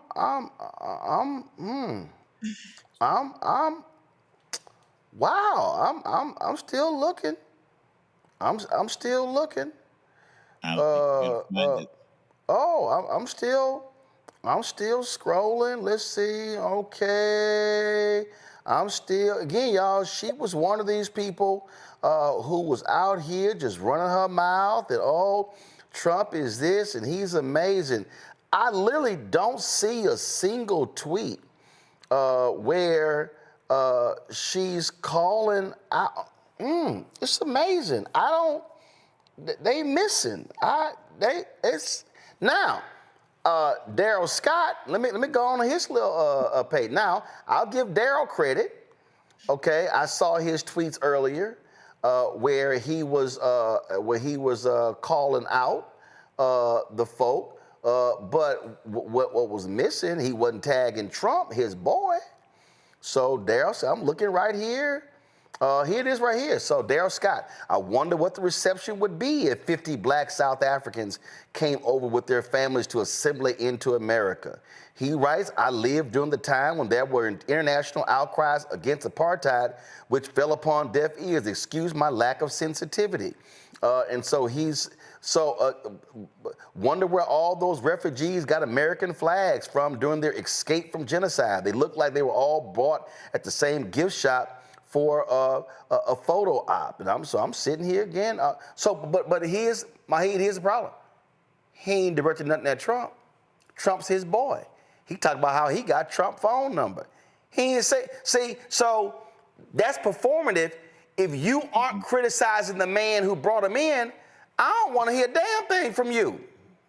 That's the thing. He doesn't want to get kicked out of the clubhouse. He's got access right now. He's, I hate to use the word token, but I'm going to use it anyway, because that's basically what it is, I could probably make a fortune if I wanted to, just throw my my morals and values in the trash and never look myself in the mirror again, and switch over to the dark side. Yeah, I could probably make a fortune being like, that Candace Owens, if you will, but I can't do it. I need to be able to live with myself. And I remember watching the brother from the Daily Show. He was talking, I can't remember his name, but he was talking about how when he was growing up and he was little in South Africa, his mother was Trevor Noah. Black. Thank you. Trevor Noah, and his father was white, and they literally couldn't walk down the street together. Like they had to be across the street from each other. And I thought, it's bizarre. I was like a teenager when that was going on. Like this was like the modern world. So Elon was living in that modern world. Probably most of those farmers that got brought over here were in that modern world. And how the hell can you live with yourself being the token on that side and not say a damn thing? Like nothing. Like no word whatsoever. I mean, I'm sitting here, Morgan, Vernon Jones in Georgia. I'm on his Twitter feed. I don't see nothing, Morgan. I mean, I don't see not now tweet about these white South Afrikaners, Trump lying about genocide, farmers being killed. I see everything. Newark, he got Bill Maher stuff. He got all. I don't see nothing. I mean, I guess they don't get the news where they're from. Well, I completely agreed with what she was saying about the fact that, this influencer class, if you have, especially as a Black influencer, decided to sign up for the MAGA side of things, I do think you're playing a whole different game. You know what the terms of that game are, and you probably are going to be a lot less likely to go hard against the president, even if it's something you don't agree with. But I'm going to come back to the point, and actually in the first, and I will admit, I do not follow that part of influencer land very closely, so I don't remember her name, but the woman out of Chicago, where she was saying, oh yeah, Danielle Carter, who she went off. Yes. She did some of the videos. She went off on me because she was mad that I hadn't had them on the show. Girl, bye. Girl, bye. You don't want to have that debate, Roland? I would maybe watch that. But anyway, but the levels of ignorance is just beyond me. But go ahead. It's too much. Okay. The point she made about the illegals and, that he's addressing the quote unquote illegals that have been here. I mean, that's getting a little bit at what I was getting at before is among the Black folks I know that supported Donald Trump in this past election, there is this sentiment that, we have not been well served by anything coming out of the federal government in some time as a Black community. And I've heard it. Right? Okay. And some of that is baked in. This view that this segment that doesn't like anything that right, but if they are going to be against immigration, be against the white folks who Trump's flying in. But they can't do that, Morgan, because that messes up their grift. I agree. I completely agree with the influencer set. Yes, it's a grift that would complicate the grift totally.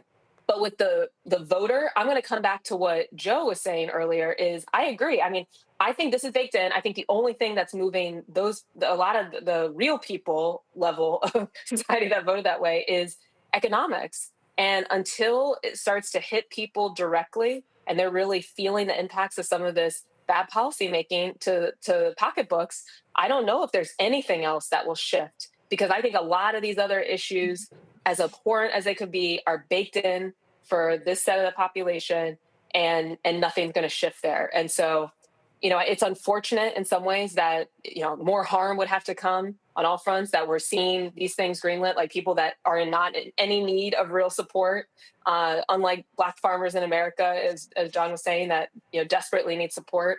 The Afrikaners that are coming from South Africa that are going to be, getting these resources, and the racism that's built into all of it, all bad. But I unfortunately just don't think any of it's going to really move the needle as much as people starting to feel economic pain. But I believe it's important to still call them out, Mustafa.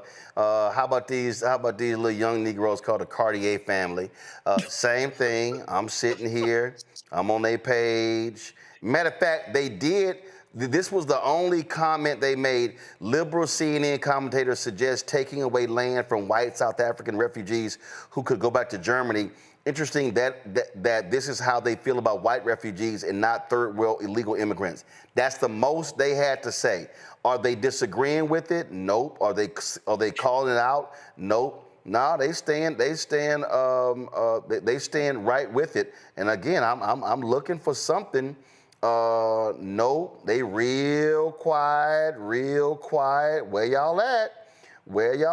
I don't see nothing. See, guess they not consistent. Now, let me go on over here to truly some idiots. I blocked these fools. Let me unblock these fools, the Hodge twins. And so let's see here. Ooh, I'm looking, okay. Okay. Anything about South Africa? Anything about South Africa? Let's see here. So the Episcopal Church said they're gonna end the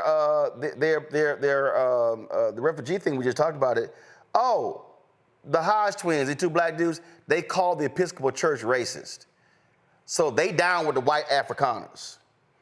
Look right here. Deport every damn Somalian and every other immigrant that lives off the government and hates America. We'll take the hardworking South Africans that will love our country. Oh yeah, so the Hodge twins, them Negroes love them. These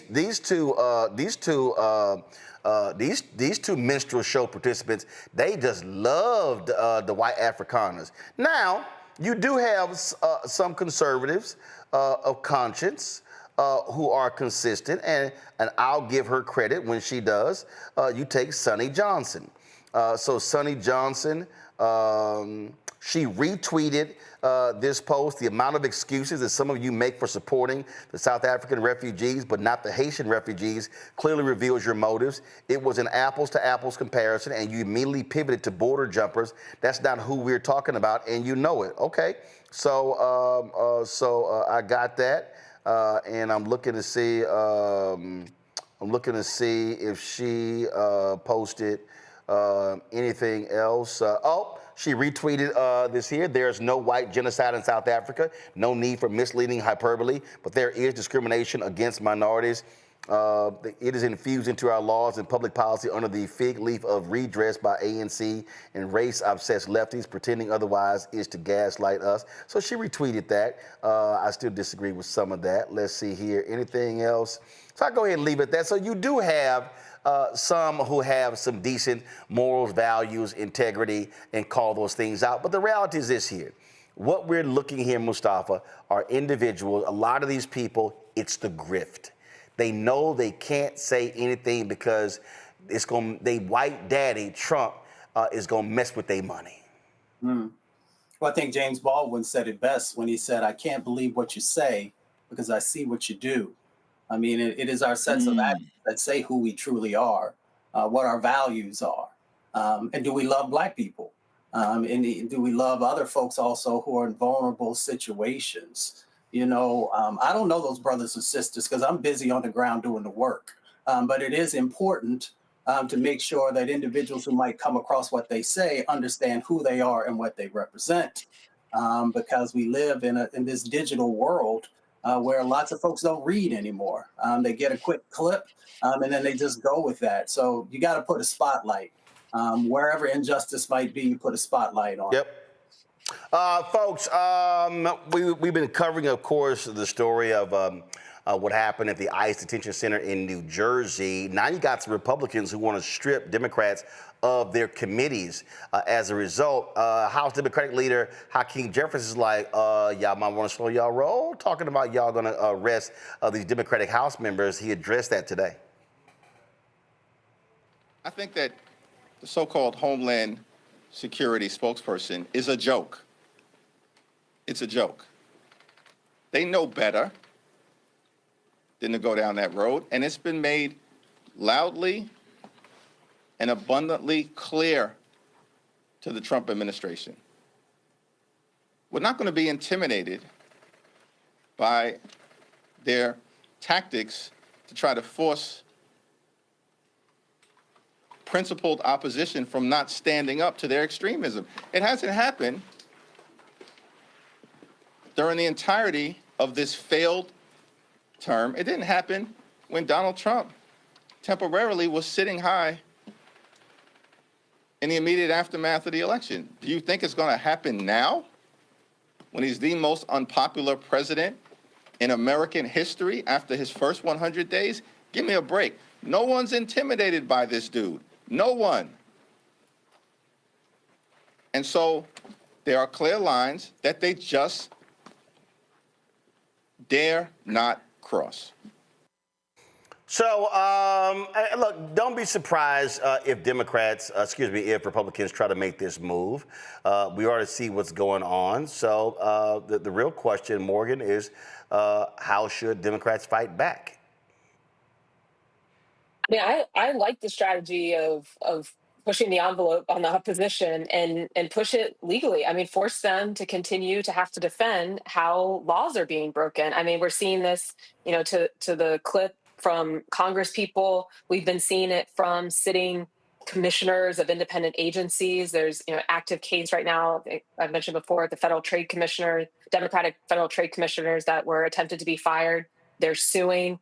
We're seeing it with kids in college that are also pushing back and suing from their illegal detention. And so we need to continue to have on all fronts that we the people that recognize some laws and Constitution out here in the United States of America need to be encouraging folks to stand up and fight back like that, which can be intimidating, but there's power in numbers. What you're doing, Roland, and through the shows, shining a light on that opposition that's happening, that people are not just folding there. The only thing I would dispute in what Rep. Jeffries was saying is that people aren't intimidated by this. I think we know very well that a lot of Republican members of Congress are very intimidated. And so even, like one of the big stories of the last couple of days with this airplane from Qatar, like you were saying, there were Republicans that spoke out about it, but very, very timidly so, right? It's like, this could be a problem if we have foreign entity, right? Not just like, what the fuck are you doing? Like, you cannot do this as a right. I mean, normally we're used to Republicans stomping, getting loud. This is sort of how they're speaking. I'm gonna illustrate y'all. Give me this wide camera. This is how they're. So normally they're loud. This is them right now. Like tiptoeing, real quiet. You can't hear them say nothing. That's how they operate. Normally, they loud, making us. No, they tiptoeing in. They ain't trying to go there. Absolutely, because they're terrified. They're terrified of losing. They're terrified because they know right now the political calculation is if Donald Trump is not on your side, you are going to lose as a Republican in a primary. And I think the challenge for the people of this country who, again, believe in the Constitution, believe in the rule of law, whether you're an elected office or not, you're just a person, is to change that political calculation. And the way that I do think that this is an effective way to start to make that change is by having, these sorts of the arrests that are happening, the pushback on the arrests, the lawsuits covered, exposed, people talking about it. And it starts to really infiltrate in a broader set of the public that then is going to be like, you know what? I don't know if I really like my Republican congressman that seemed to be okay with a child being abducted from the street. Right. That's not the America I want, right? Even if I'm a Republican. So, is that a huge number of people? I think our recent history would suggest to us not, but it's probably enough to swing outcomes of elections. And that is really the challenge in this moment. And Lord Mustafa, look who finally woke the hell up and joined the party. Today, Senator Chuck Schumer decided to go to the floor and he said, until Donald Trump answers about this jet from Qatar, I'm not going to allow any political appointee nomination to the Department of Justice to go forward. Wow. What did somebody drop a backbone and he picked it up? Play. President, news of the Qatari government gifting Donald Trump a $400 million private jet to use as Air Force One is so corrupt that even Putin would give a double take. This is not just naked corruption, it is also a grave national security threat. So in light of the deeply troubling news of a possible Qatari-funded Air Force One and the reports that the Attorney General personally signed off on this clearly unethical deal, I am announcing a hold on all DOJ political nominees until we get more answers. Here are some questions that must be answered. First, I call on the DOJ's Foreign Agent Registration Act Unit, or the FARA unit, to do its job and disclose all activities by Qatari foreign agents inside the U.S. that could benefit President Trump or the Trump Organization. Since Attorney General Bondi took charge, the Department of Justice has not been doing its job when it comes to FARA. The FARA unit needs to enforce the law and inform the public of all activities, not just on this luxury plane deal, but all deals involving foreign countries in the Middle East and President Trump, his family, and the Trump Organization. Second, with regard to this $500 million private jet deal, the American people deserve to know the facts. President Trump has told the American people this is, quote, a free jet. Does that mean the Qataris are delivering a ready on day one plane with all the security measures already built in? If so, who installed those security measures? And how do we know they were properly installed? Why would we take the risk of trusting any foreign country to do this sensitive work? If not, what security modifications would be needed to ensure a foreign-sourced Air Force One is safe to use? If this is, as President Trump promised, a free jet, will the Qataris pay for those highly sensitive installations, or will American taxpayers cover the cost? How much will those modifications cost American taxpayers? Hundreds of billions of dollars? Hundreds of millions of dollars? Billions of dollars? How much will they cost? If the American taxpayers are forced to pay for this temporary plane, does it mean the U.S. government will cancel the contract for the future Boeing plane? If so, how much will that cancellation cost? And if not, why are American taxpayers being asked to spend hundreds of millions of dollars or more on a plane that will only be used for a year or two? Additionally, who in the Trump administration was responsible for this crooked deal? What are the parameters of this deal? And which country brought it up first, us or them? What is Qatar being offered in return? Considering past security disasters, such as the U.S. Embassy in Moscow, what are the security risks of this arrangement? And finally, how is this gift not naked corruption? The Attorney General must testify before both the House and Senate to explain why gifting Donald Trump a private jet does not violate the Emoluments Clause, which requires congressional approval, or any ethics law. So, until the Attorney General explains her blatantly inept decision, and we get complete and comprehensive to these and other questions, I will place a hold on all political nominees to the Department of Justice. As disturbing as this Mustafa, look who woke his ass up. I mean, it's always interesting. I'm always curious. I'm like, so what is it that finally breaks the camel's back? What is it that has to be so egregious that you say no more? And then I'm like, and this is it? After you watched him literally strip billions and billions and billions of dollars out of programs that help all kinds of folks across our country, when you take a look at all the side deals that he has done with, you know, all the stuff on the cryptocurrency side, his family making these deals that are going on, and now you finally want to say something when folks have been asking you for months, you know, to stand up, to push back, to utilize the limited power that you have, but to utilize it in a way that is actually meaningful. So it's always great when people wake up. I'm just always amazed that it takes certain folks, and often it is politicians, you know, so long to wake up. And they wake up after the real damage is done. I'm not saying that this is not important. I know ethics. I lived through it when I was in federal service. But I'm like, you saw all these people across the country who now can't find a place to live, who don't have anything to eat, all the basic amenities that you allowed to be stripped away. And this is the one that woke you up. I'm glad you're awake. I'm glad you're awake. But it would have been nice if you'd have opened your eyes a little sooner. See, this is the thing for me, Morgan, that drives me crazy. Like, here's a perfect example, tied to the Schumer deal. So you got Sean Duffy running his ass around as Secretary of the Department of Transportation, talking about when they should have been fixing the problems with the airports and the FAA. And he gave this speech right here. That boy don't do math real well. Listen to this. And again, we didn't have to be here. This did not have to be our story. Over the last 4 years, the last administration, they knew this was a problem. And by the way, during COVID, when people weren't flying, that was a perfect time to fix these problems.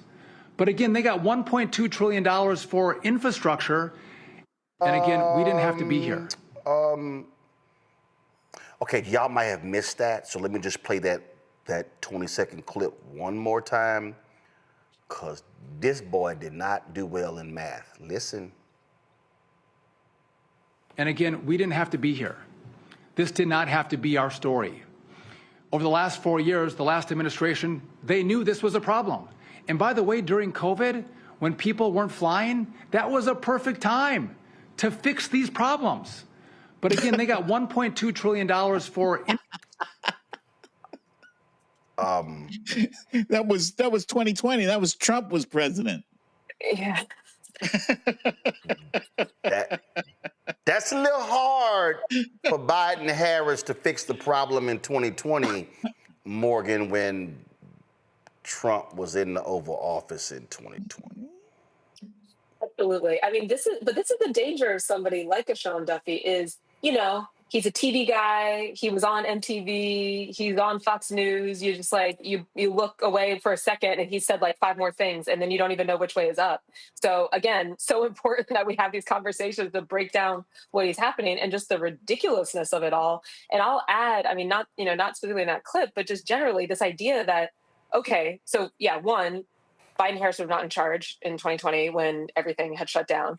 But two, another claim he's been making with this air traffic control situation is that, that they did nothing to support the air traffic control system. It's just false. I mean, I have a colleague at American Economic Literacy Project, Bill McGee, who's an aviation expert, put out a tweet thread today citing one of the press releases that from the Department of Transportation during Biden-Harris administration talking about hiring over 1,400 people to support the air traffic control system. So, it's interesting because another point that Secretary Duffy has been making is, this isn't easy. This is going to take us some time. But then in the same breath, he's attacking people who were actually doing something to address the issue, but doesn't want to admit to that, of course, because, politics. Yeah, I mean, Majid, the thing for me about the Schumer piece, dude, this is where you go scorched earth. You're limited power. This is what you say. Say, dog, ain't nobody getting through. Ain't nobody getting through. I'm going to do and then if they complain, I'm going to say, what was that scene from Eddie Murphy? La, la, la, la, la, la, la, la, la, la, la, la. This is me right here. I'm sorry. Didn't y'all pull that bullshit when Biden was there? Then I would say, didn't y'all block more than 100 federal judges, preventing Obama from naming them? Nah, player. I ain't letting nobody through. I'm shutting everything down. This whole thing about unanimous consent, nah, we ain't I'm gonna make y'all vote on everything, go through I'm about to make y'all life hell. Do the same thing that Rand Paul did, the same thing Tommy Tuberville did. That's what you do. Yeah.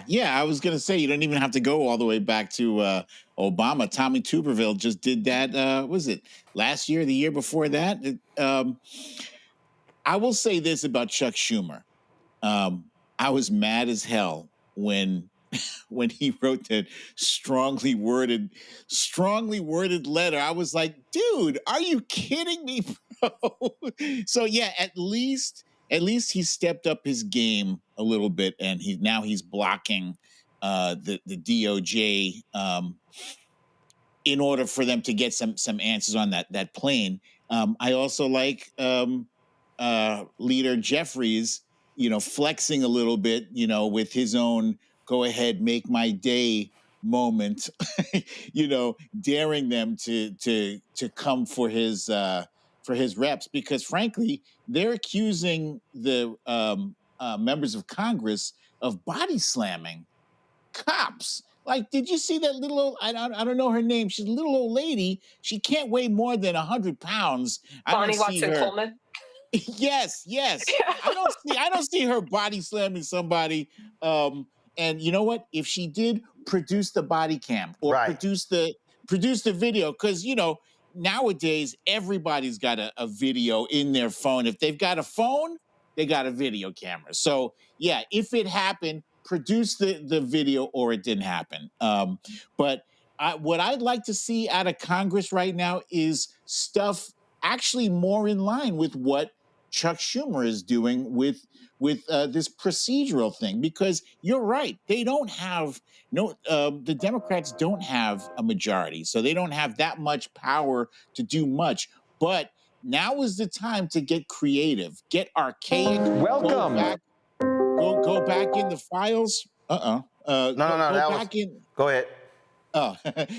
Go back in the files of how you how the minority has obstructed progress in the past. Go back to the 1700s, the 1800s, and figure that stuff out now. Now is the time. I just came across this. We were just the State Department put out a little video of the white Afrikaners coming here, and boy, just y'all watch this here. Listen to the music. I mean, my goodness, it's gonna be a Netflix docuseries real soon.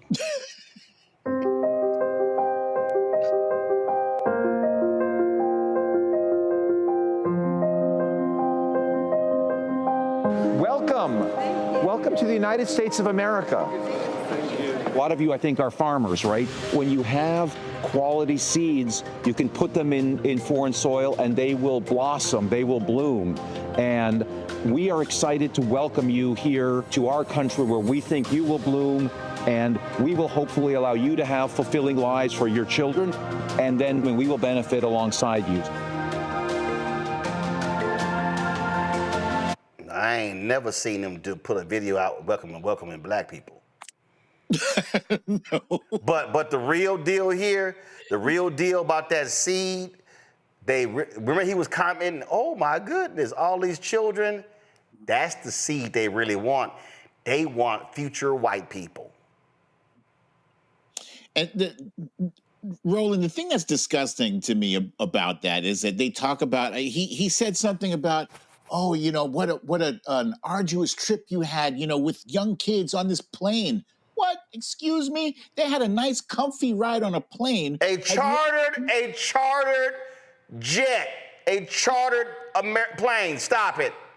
Have you ever seen people come here from South America? They have to like endure like really dangerous conditions. They're crossing a body of water with their young kids. Sometimes they have to send their kids by themselves, and they are fleeing. They are literally fleeing for their lives. You can, and that's the stuff you can verify. Morgan, they got the gangs down there. They got a lot of dangerous stuff.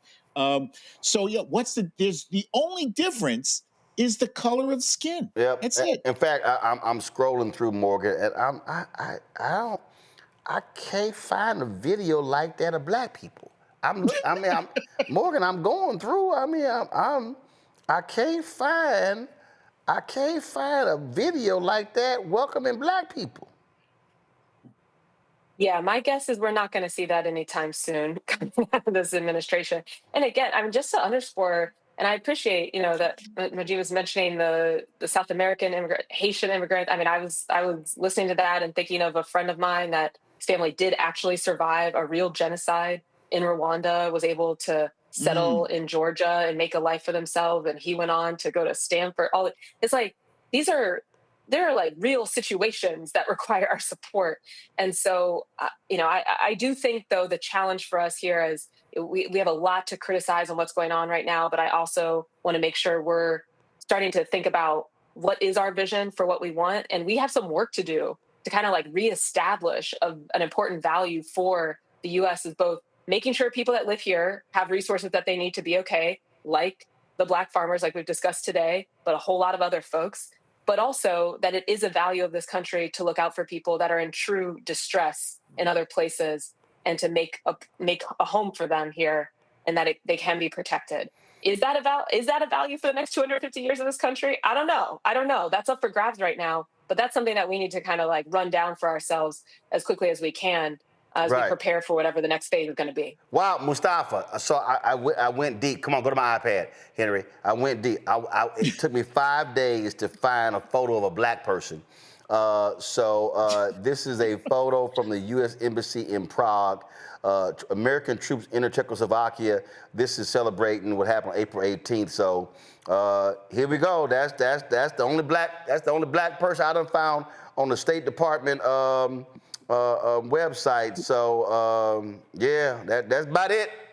Well, it won't be there tomorrow. You know their erasure and how they utilize that. So take a picture now so you can hold on to it you know, it's interesting. They always talk about merit, right? And I'm curious about the merit that is used in relationship to these individuals being able to come when we've got farmers that are in the Sudan and in Congo and a number of other countries as well. So if we want to talk about, you know, and the importance of farmers, along with our own farmers here, then we know that they have just as much merit to be here in this country as other individuals. I'm one who believes that our country should welcome folks if they're going through a civil war or conflict or a number of other types of things. If that's not the case and you are a refugee, then you need to get in line just like everybody else, like you say, everybody else should do. So once again, they don't live up to the words that they continue to spout out.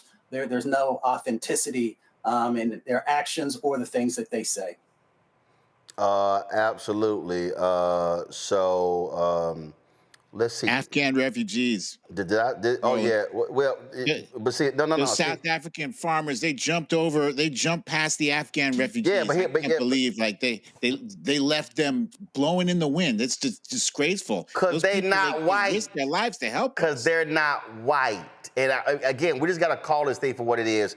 And so I just need us to recognize, and I'm not letting these folk off because it's all about whiteness, because it's all about white fear. All right, to the panel, Majid, Mustafa, Morgan, we appreciate y'all being on today's show. Lord have mercy. There's always a lot to talk about. Some stuff we didn't get to. But the craziness is all there, so I appreciate y'all being here. Thank you so very much, folks. Thanks a bunch. Tomorrow, we're going to show you, there's been a lot of drama happening at Florida A&M. There was a rally. There's a rally taking place, I think it's tomorrow. Will Packer, was it today or was it tomorrow? So we're going to have that for you. Also, tune in tomorrow to the Black Star Network at 10 a.m. Eastern. We will have live coverage of the funeral of former Labor Secretary Alexis Herman, who passed away at the age of 76. And so that's going to take place tomorrow at the National Cathedral. So we'll have that live. She was a brilliant woman and loved her dearly. And so we certainly condolences go out to her family and friends. And so we'll have that as well. So lots we're going to be breaking down, y'all. And again, this is why you need to support Black Star Network, Black-owned media, because I'm telling you right now, ain't nobody else having these conversations. Other Black-owned media, they talking about hair and beauty and other little silly shit. I mean, but I'm sorry, we want to focus on news and information that keeps you informed. So support our work. Join us. Here's our Cash App. Again, we ask $50 each a year from folks. If you can't give that, totally understand. If you can give less, I get it. And I appreciate every single dollar. If you can give more, that'll be great as well. And so go to our Cash App, and that's the QR code, the striped QR code right there.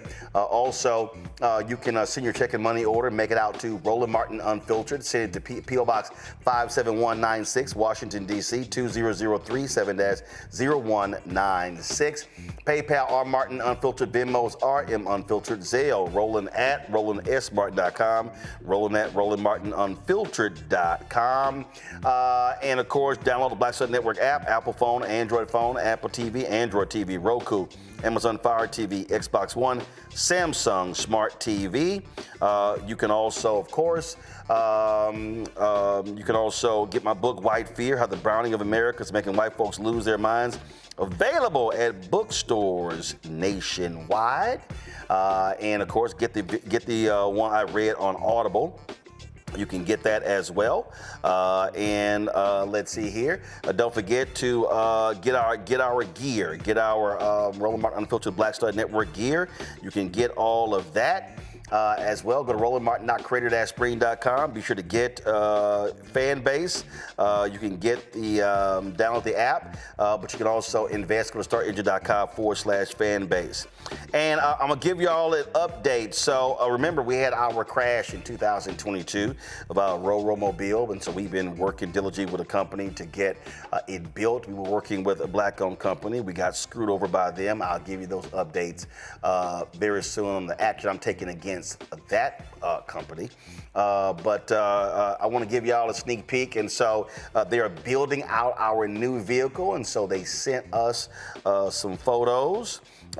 It's going to be a Ford F550, a much larger vehicle, allowing us to carry all of our gear in it as well. And so these are the images they sent me of it being constructed, and we actually get it next week. So they send you all these updates, and you see all the electrical wiring and all this sort of stuff like that. And then now we're going to get to the insides of the vehicle. That's the driver's section right there. And then you see there's probably going to be, that's the bathroom being built. And so then we keep going, and listen, y'all were really supportive of us.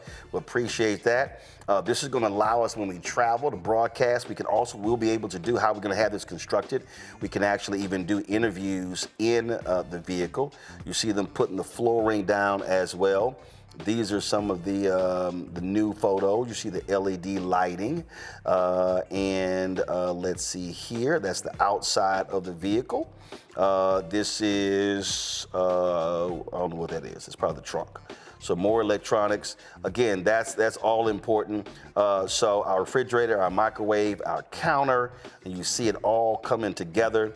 As you see how it's going to be. So it's going to be really, really cool. So back here, this is the back of it. So yeah, you're going to have 2 captain's chairs there, and you're going to have that monitor, and again, allow us to be able to do one-on-one interviews in the vehicle. And so it's all coming together, and we'll be able to, so we're going to have all those benches and everything.